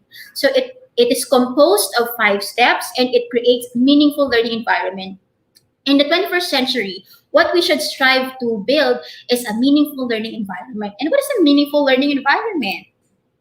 A meaningful learning environment is an environment that engages these kinds of learning. First, active learning. Second, collaborative learning. Third, constructive learning. Fourth, authentic learning. And fifth, goal-directed learning. So, teacher, baka niname mo lang. Siyempre, i-explain ko isa-isa. So, a meaningful learning environment should be active. When we say active, ang bata ay hindi passive learner. We're now deviating from the banking system of education na binibigay natin yung information, then that we are depositing knowledge, then our learners will withdraw the knowledge using tests and quizzes. So we will be stopping that process. What we want is for our learners to be active. And when learners are active, they are active in the creation of knowledge, no? Katulong mo sila para ma-come up yung isang idea dun sa lesson. Hindi ka nagtuturo. You ask them questions. Na experience mo na ba? Nakita mo na ba? What's your opinion about this? Kasi sabi nga, no, they will know or they know some things that we don't know. Na hindi lang naman tayo yung expert in the classroom. As much as we want to be a sage on the stage, we should be good enough to be a guide on the side. Okay, next, collaborative. So when we say collaborative, ito gusto ko pag collaborative kasi students use technology tools to collaborate with others. So kasi pag may collaboration, mas masaya. Kasi hindi lang naman knowledge yung tinatapos, pati yung emotional well-being ng bata. Kasi it's a different thing kapag tinuturuan mo yung batang makisama. Kasi collaboration is not just, oy, magaling sa ganito, gawin natin siyang group member, gawing group leader. Pero when students are doing one task together, they learn how to value value camaraderie. Diba? Kasi tinuturuan natin sila makasama and it's a very essential skill. Lalo na ngayon, no, hindi lang kailangan wise ang isang tao. He should also be heart smart and people smart. Third, constructive. Ito yung kinoconnect natin, yung nalalaman ng bata sa gusto nating matutunan at sa nalalaman natin. Because we know students are wise beings and they're not empty vessels. So they have knowledge and experiences that can be used to make our teaching more alive and more enhanced. Diba? Masaya kapag nakakausap mo yung mga bata tapos they are giving things sa classroom, no? At talaga na-experience mo yan. For example, no, nung nagtuturo ako ng English, it's how my brother Leon bought home a wife. So I would ask, no, may kuya ba kayo? Okay? So nakaranas na ba kayo na makita yung asawa ng mga kuya at ate ninyo? And when they are raising their experiences, no, mas nagiging enrich yung discussion kasi tinatak mo yung knowledge nila eh. Hindi lang knowledge mo yung importante, pati yung knowledge ng mga bata. So, dalawa, no? It helps our teaching more enhanced, more rich, and you're also acknowledging that students have their own experiences and you make them valued. Kasi tinatanong mo sila ng experience. Kasi hindi lang sila nakaupo na parang ganito na very passive and lax. You take credit of their experiences and their knowledge. Next is authentic. Ano yung authentic? So students use technology tools to link learning activities to the world. Importante to that our students also see the importance of teaching outside the classroom. Iti-test lang naman yan eh. Iki-quiz ko lang naman yan. I-exam lang yan ni ma'am. Pero if we go beyond that banking system of education, when they have to withdraw their knowledge through these assessments, mas nagiging meaningful yung pag-aaral. Kasi they see, oh, I will learn this because magiging, example, I will learn how to write because it will help me to write, to post better on comments, to respond better on social media. No? Kasi, di ba ngayon, nagkakaroon ng mga debates online. So, if you know how to write and if you know how to craft your ideas, you can respond better on social media. Okay? And next is goal-directed. Now, we also make our learners to make their own goals. Hindi lang tayo nag-set, though we have learning outcomes, learning objectives, they also have to learn to set their own goals. Because in life naman, no, pag lumabas tayo ng classroom, when we're done studying in the four corners of the school, what is important is we still have goals in mind. It's the goals that we set. That will be based on that we will be the basis of the plans that will help us to have progress, a sense of progress, and sense of development of life. Kasi if we just make it na dependent ang mga teachers o yung mga students natin sa atin in doing the goals, no, they will not learn it. And setting goals in life is very important. Okay, next. Okay, punta tayo sa team. So ano ba yung mga process na yung teacher, no? So sabi natin, team helps us to create a meaningful learning environment, and yung mga meaningful learning environment would constitute different kinds of learning, which I discussed a while ago. So let's now go to the TIM. The TIM means Technology Integration Matrix. So this matrix composed of the following stages. First, entry o entry. By the word entry, alam natin na the teacher begins to use technology tools to deliver curriculum content to students. So alam natin na when we knew of a certain tool, hindi agad tayo expert. Kasi nasa entry level pa lang tayo, no? Gagamitin pa lang natin yon. And pag ginamit natin, doon na tayo sa adoption, wherein the teacher directs students in the conventional and procedural use of technology tools. Pati ikaw nanganganay. No? Pati ikaw, ino-observe mo kung effective ba to sa lesson mo, sa students mo, or pwedeng baguhin ko kaya, or may iba pa bang feature yung technology na yon na pwede kong gamitin para mas better yung pagtuturo ko. So, parang yung adoption, you are still exploring with the tools because it's still in the adoption phase. Next is adaptation. The teacher facilitates the students' exploration and independent use of technology tools since you're very sure of the technology. Now, nasabi mo, okay, ito sa klase ko. Sa section ko parang hindi pa nalagit. So gagamit ka ng ibang feature, gagamit ka ng iba pang knowledge. When you make your students now use the technology that you are sure now to use, adaptation na yun. Kasi ginamit mo na sa classroom, pinagamit mo na rin sa bata. Example, Google Docs. And then you task them to write poetry using Google Docs. Now that's adaptation because the tool is being used by the students. Okay, pwede kasi ganito sa so nalaman mo yung Google Docs, that's entry. Adoption, gagamitin mo yung Google Docs sa classroom. But it's your first time, kaya meron ka mga observation na sa isang section na to parang hindi pa bagay na mag-Google Docs sila. Pwede sigurong mag-ano muna ako, mag-traditional paper task pag writing.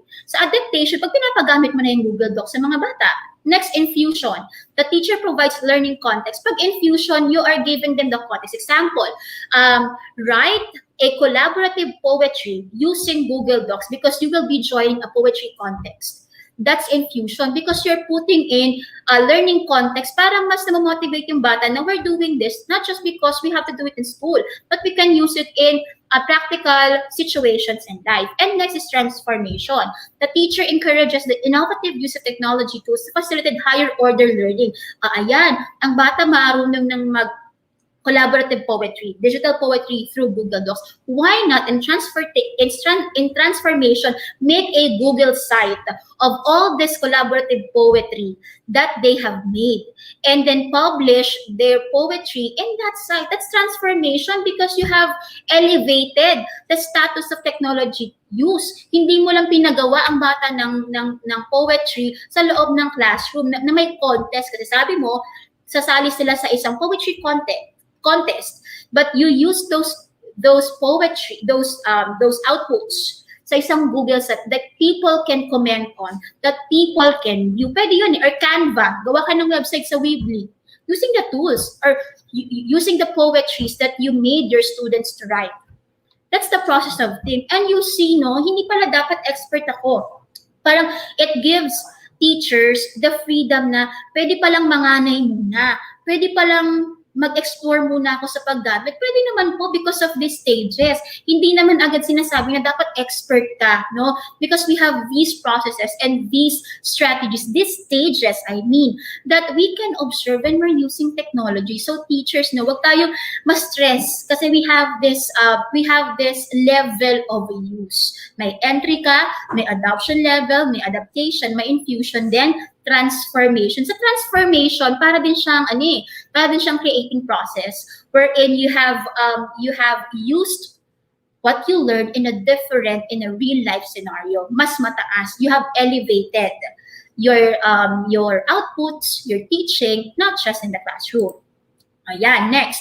Now, pagtambalin natin yung team tsaka yung bloom, yung revised.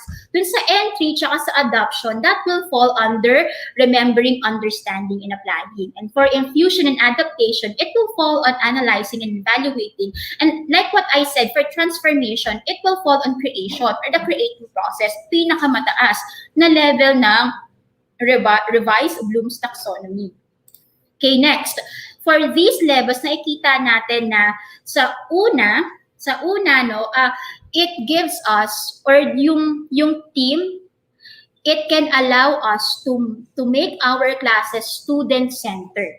Nakita niyo ba yun? Kasi yung bar na mas malaki sa teacher ownership of learning, ibig sabihin, si teacher muna, pero unti-unti na mas na-hold ni student yung responsibility to learn on his or her own. So using TIM, using Bloom's taxonomy, no? So teacher, no, yung mga alam namin pala, hindi na yon mahirap i-integrate sa mga bagong concepts. Yes, I am laying these things to you. Para hindi kayo nahihirapan na, ano yung TIM, no? Kasi ang alam lang namin Bloom's taxonomy, yung revised. So we can match these two frameworks or matrices and build a student-centered learning. So, ayan po, no?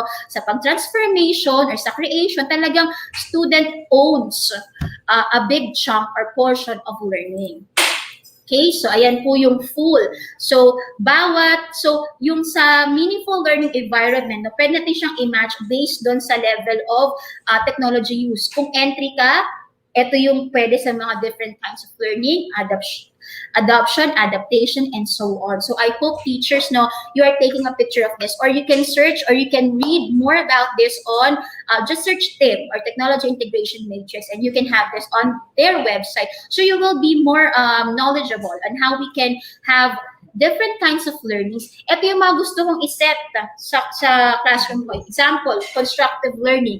Pero nasa ganitong level pa lang ako. What should be the observation for that? So, pwede nyo pong tingnan. So, just to make sure. Okay, next. When we are using also technology in the classroom, may cycle po yan. First, identify approach. Paano mo gagamitin yung technology sa classroom mo? And then, second, recognize impact. How did it help my students to learn the lesson that I'm teaching? Third, if it's effective, you can share it. You can share it to your fellow teachers and support their use of that application. And four, enhance practice kasi mas marami nang gumagamit. And then, in terms of influence, pwede after isang teacher lang gumamit sa classroom niya, nag-innovate, pwedeng i-share sa fellow teachers na sa faculty, then if it's effective among the teachers of that subject area, pwedeng ipagamit sa buong school at pwedeng itaas sa division level or isuggest sa ibang schools para sa pagpapaganda pa rin ng kanilang mga lessons using technology. Okay, so effective and smart use of technology in the classroom includes teachers' knowledge of the main objectives that he or she has to teach even without the presence of technology. So even though naman po na we are using technology, dapat alam pa rin natin gamitin yung technology if nag-fail yung technology sa classroom natin. Kasi still, we are the best technology in our classroom. Mga teachers pa din. So even though you're using technology, you will not be a slave to that technology na hindi mo na alam kung paano magturo. Diba? Kahit alam mong gumamit ng technology, still you know how to teach that competency without the presence of technology. Medyo ironic, no? Pero ganun talaga because paano kapag nawala yung technology or paano kapag hindi mo magamit sa isang section, hindi ka na magtuturo? Hindi naman po ganun, diba? Still, you still have to know how to teach a competency without the use of technology. Second, understanding of the context why lessons are taught to the students. So I know na maraming mga context na kailangan natin malaman why we are teaching a certain subject and why we are using this technology to empower and to enhance the delivery of the lesson. Third is awareness of available technology tools, apps, and software. So we also know how to use technology in the classroom. Next, ito po yung mga inquiry aids in the utilization of technology in the classroom. First, will my current teaching strategy be assisted, enhanced, and improved by using technology? Second, how can technology help me teach my objectives better and help my students to learn easier the knowledge and skills according to my teaching objectives? Third, what is the level of my students' knowledge and skills in using technology? So dapat hindi ka lang maalam. Dapat alam mo rin yung level ng technology use ng mga estudyante mo. Kasi baka ikaw lang ang marunong, yung mga students mo hindi alam. So wala rin. So it will not be effective.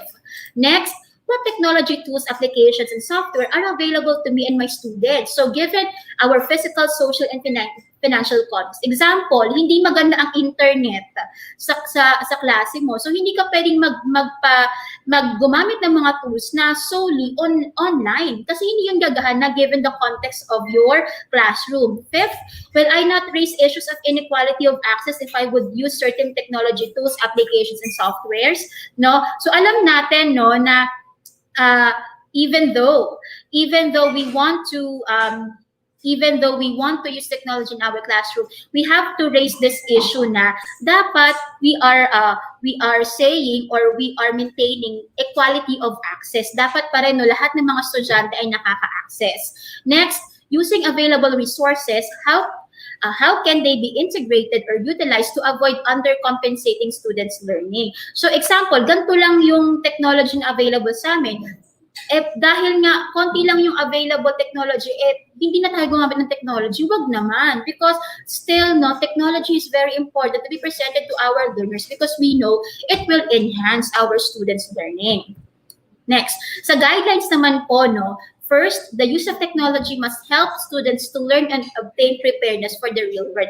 As much as we would like to teach our students the knowledge and the skills given in our competencies, we must also prepare them for the real world. Second, technology must help the teaching of a concept and be seamlessly applied during the instruction. Ito yung sinasabi ko, dapat ang paggamit ng technology ay hindi pilit. Third, technology should assist in enhance available print and or traditional materials. Hindi natin itatapon ng mga traditional materials, kundi i-enhance natin using technology. Okay, fourth, technology must open the possibilities for students for expanded means of expression and content creation. Diba, sabi nga, transforming sa team, creation sa bloom. So we are using technology for students to create content on their own. Okay? So ayun po, So as we know that this situation is very challenging for us, but we continue to teach. And teach means teach and engage our learners amidst the changes that are happening. And as we teach, we continue to aspire. And by aspire, we mean acknowledge that we are an agent of change, nasa atin ang pagbabago. Tayo ang pagbabago. Kung anong pagbabago ang gusto nating makita, tayo ang gagawa nun. Set ourselves ready for the challenges. We should be ready. That's why we have this INSET program. So we are equipped better with the next school year. Third, participate positively. Mindset is everything. Positive thinking means positive action. Identify our impact as a tiny win. Although yung bigat ng trabaho natin sometimes hindi na-acknowledge, when we have an impact even to one single student, that's a tiny win that we should celebrate. We should celebrate even the tiny wins in our lives. Second, next, radiate inspiration. No?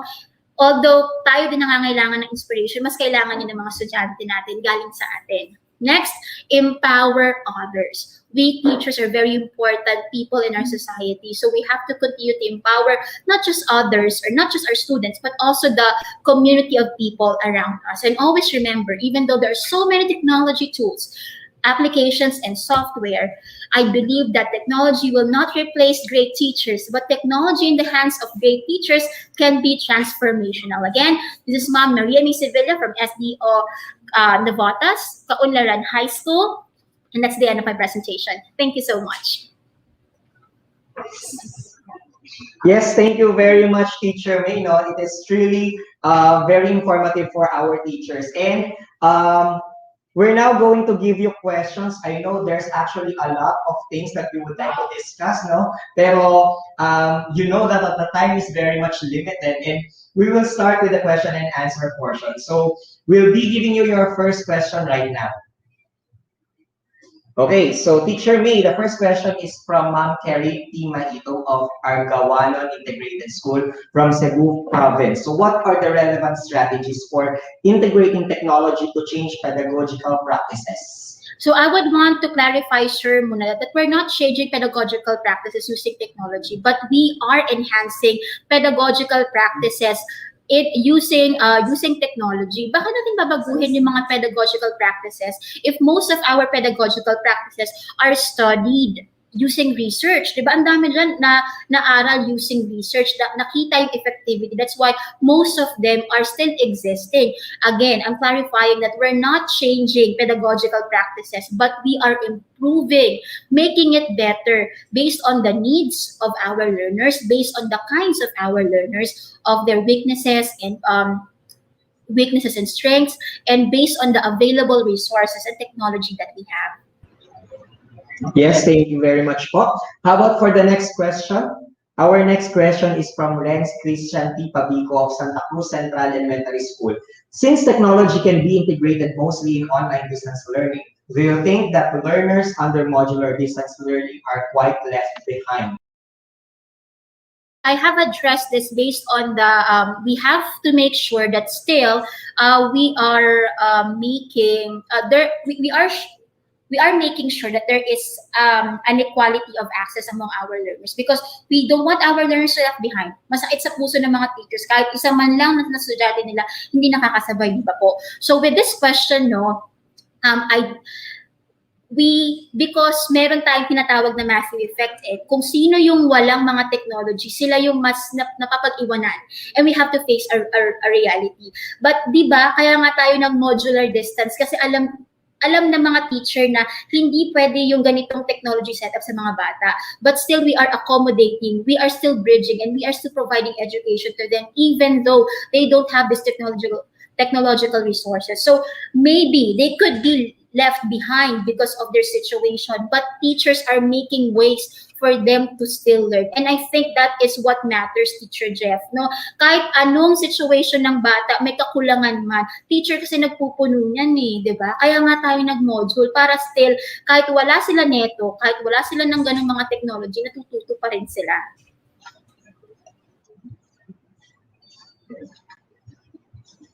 Yes, thank you very much, Teacher May, no?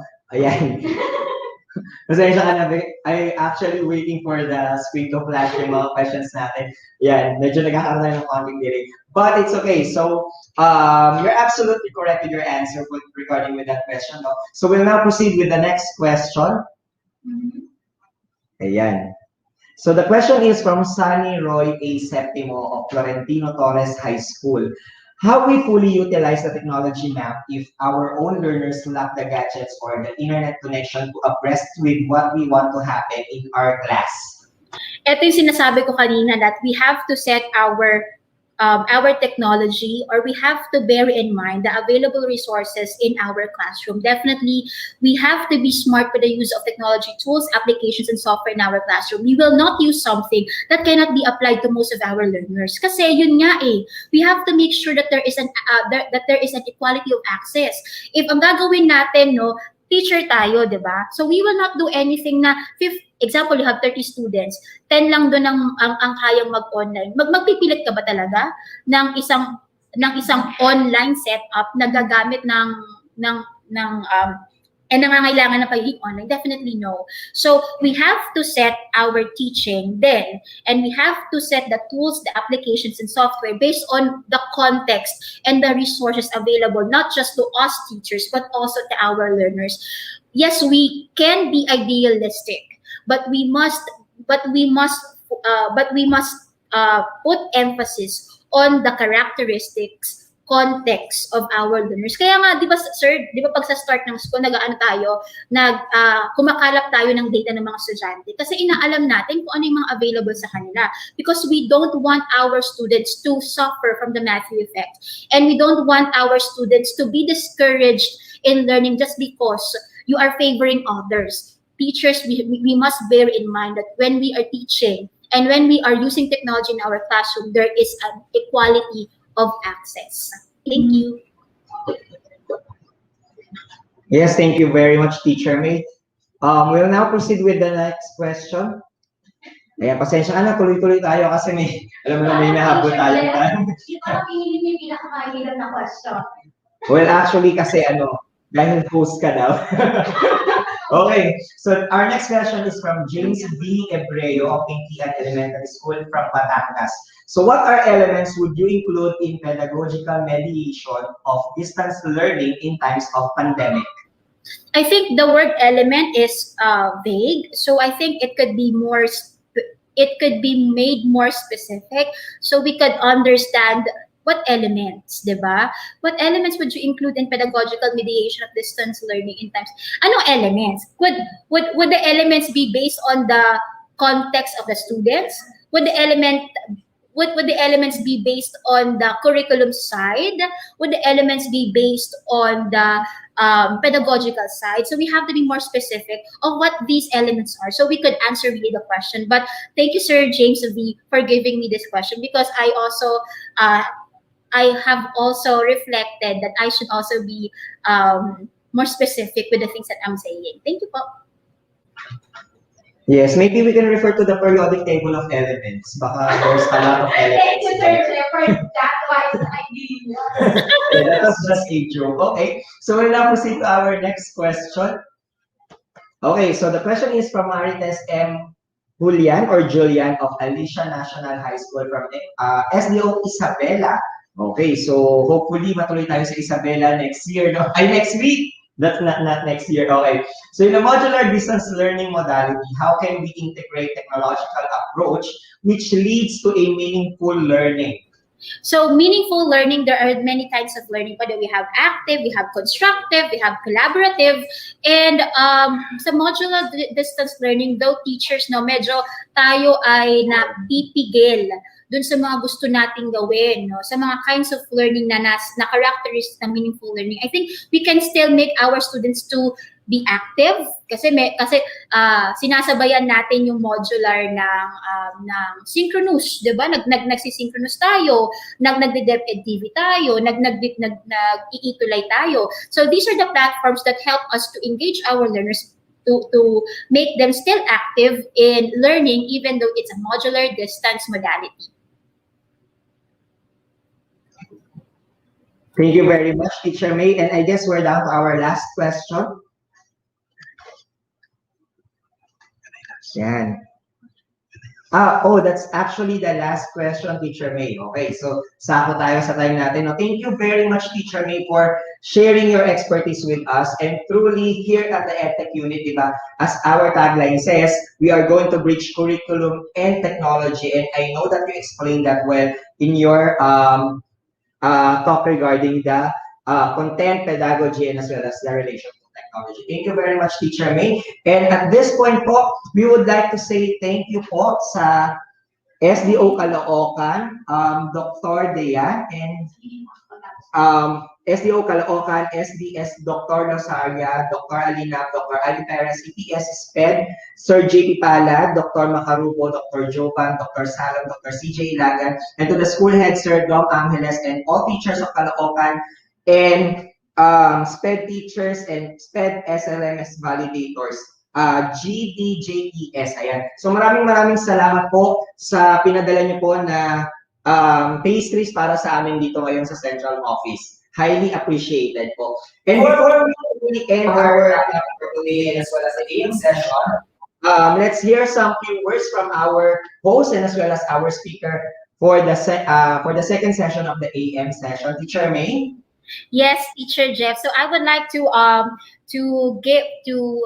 this opportunity to thank all these people who have given me support. No, I could not really discuss about technology integration and materials preparation without the effort of our SDO Navota. So I would like to cite these important people, to all the dedicated people who compose the school's division of Navotas, especially to Dr. Alejandro Ibanez and Dr. Marco Meduranda, to the teaching and non-teaching force of Kaunalan High School led by Dr. Cristina Castillo-Miclat and Assistant Principal Lisa Diaz-Coto, and to the English Department of Kaunalan High School empowered by Ms. Maria Velma Bisongaling, whom I consider as one of my second mothers.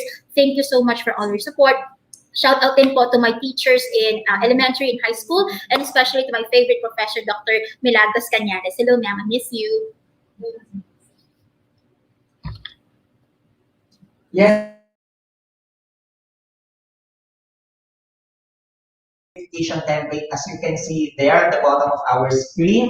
So, pwede nyo na po siyang itry during your lunch break. Itry nyo po ang gamification template na binibigay sa inyo ng EdTech unit. And also, we would like to make shoutout po sa Aliaga National High School from Aliaga, Nueva Ecija, and Itesa Elementary School sa Bongamon, Nueva Ecija, na from day 1 to day 4 daw po, and as well as today ay nakatutok pa rin sa atin dito sa ating virtual INSET 2021.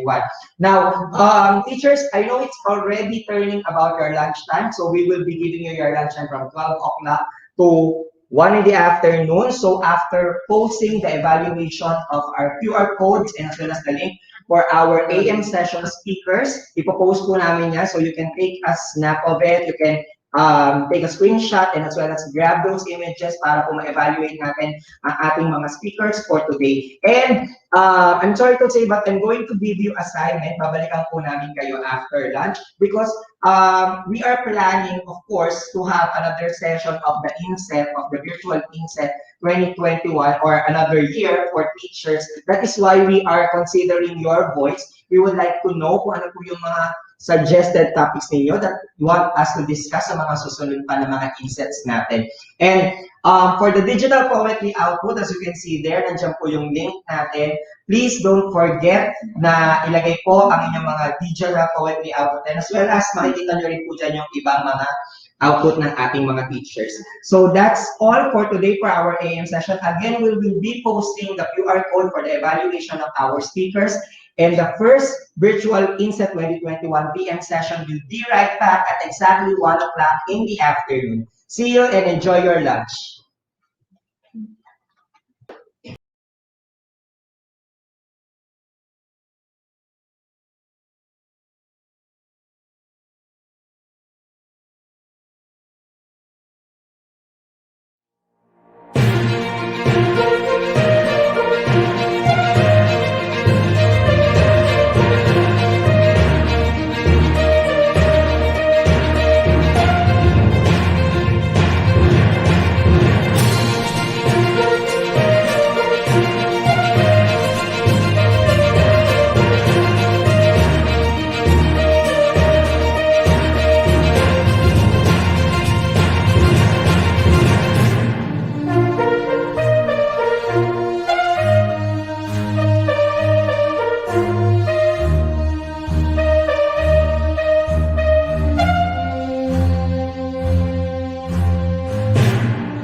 guro at magulang, ating pagtulungan, kabataan ay turuan natin.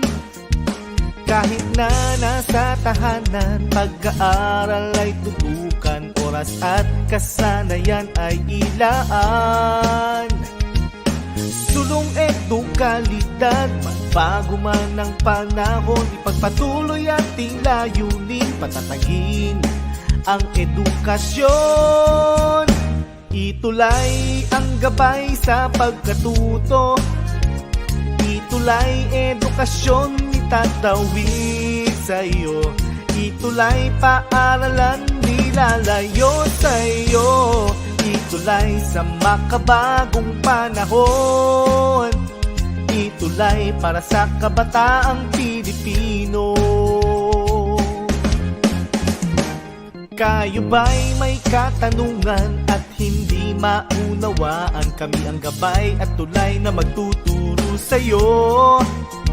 Sa tulong ng teknolohiya at maging ng social media, paaralan ay kusang lalapit sa'yo. Sulong edukalidad, supuin maling impormasyon, katotohanan nating ituro, paunlarin ang edukasyon. ETUlay ang gabay sa pagkatuto, ETUlay edukasyon itatawid sa iyo. ETUlay paaralan di lalayo sa iyo. ETUlay sa makabagong panahon, ETUlay para sa kabataang Pilipino. ETUlay ang gabay sa pagkatuto, ETUlay edukasyon itatawid sa iyo. ETUlay paaralan di lalayo sa iyo. ETUlay sa makabagong panahon, ETUlay para sa kabataang Pilipino. ETUlay, ETUlay sa kabataang Pilipino. ETUlay, ETUlay sa kabataang Pilipino. ETUlay, ETUlay sa kabataang Pilipino.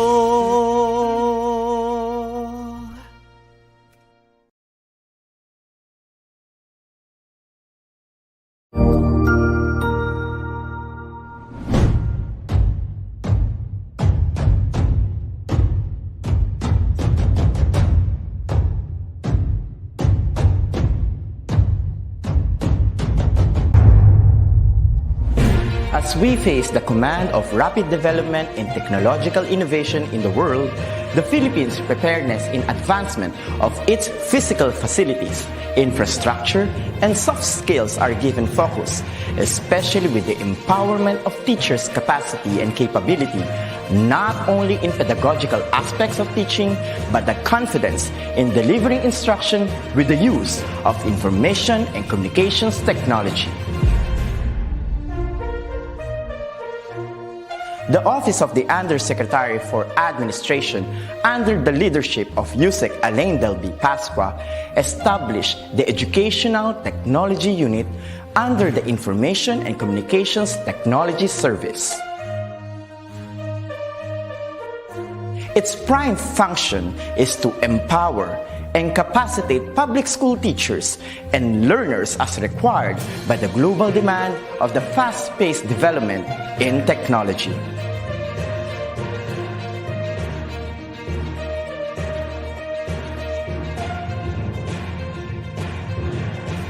The task of the Educational Technology Unit is to promote and solidify the innovation and digitization projects that will support the requirements of the K-12 curriculum in delivering quality, accessible, relevant, and liberating education for all.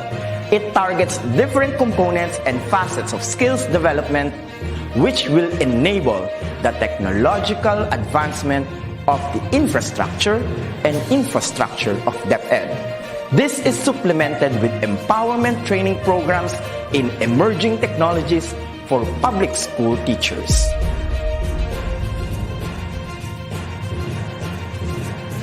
The programs of the EdTech unit target the emerging pedagogies, focus on open educational resources. Robotics and mechatronics. Coding and programming. Virtual reality and augmented reality in education. Mobile application development. Internet of Things. And the productivity tools for learning, which includes Microsoft Office 365, Google Apps for Education, and the different Adobe software tools. In addition, the maneuver of in-house applications such as the DepEd Commons and the DepEd Learning Management System is under the flagship of the EdTech unit. The supervision of DepEd TV in ensuring world-class produced video lessons is another task of the office.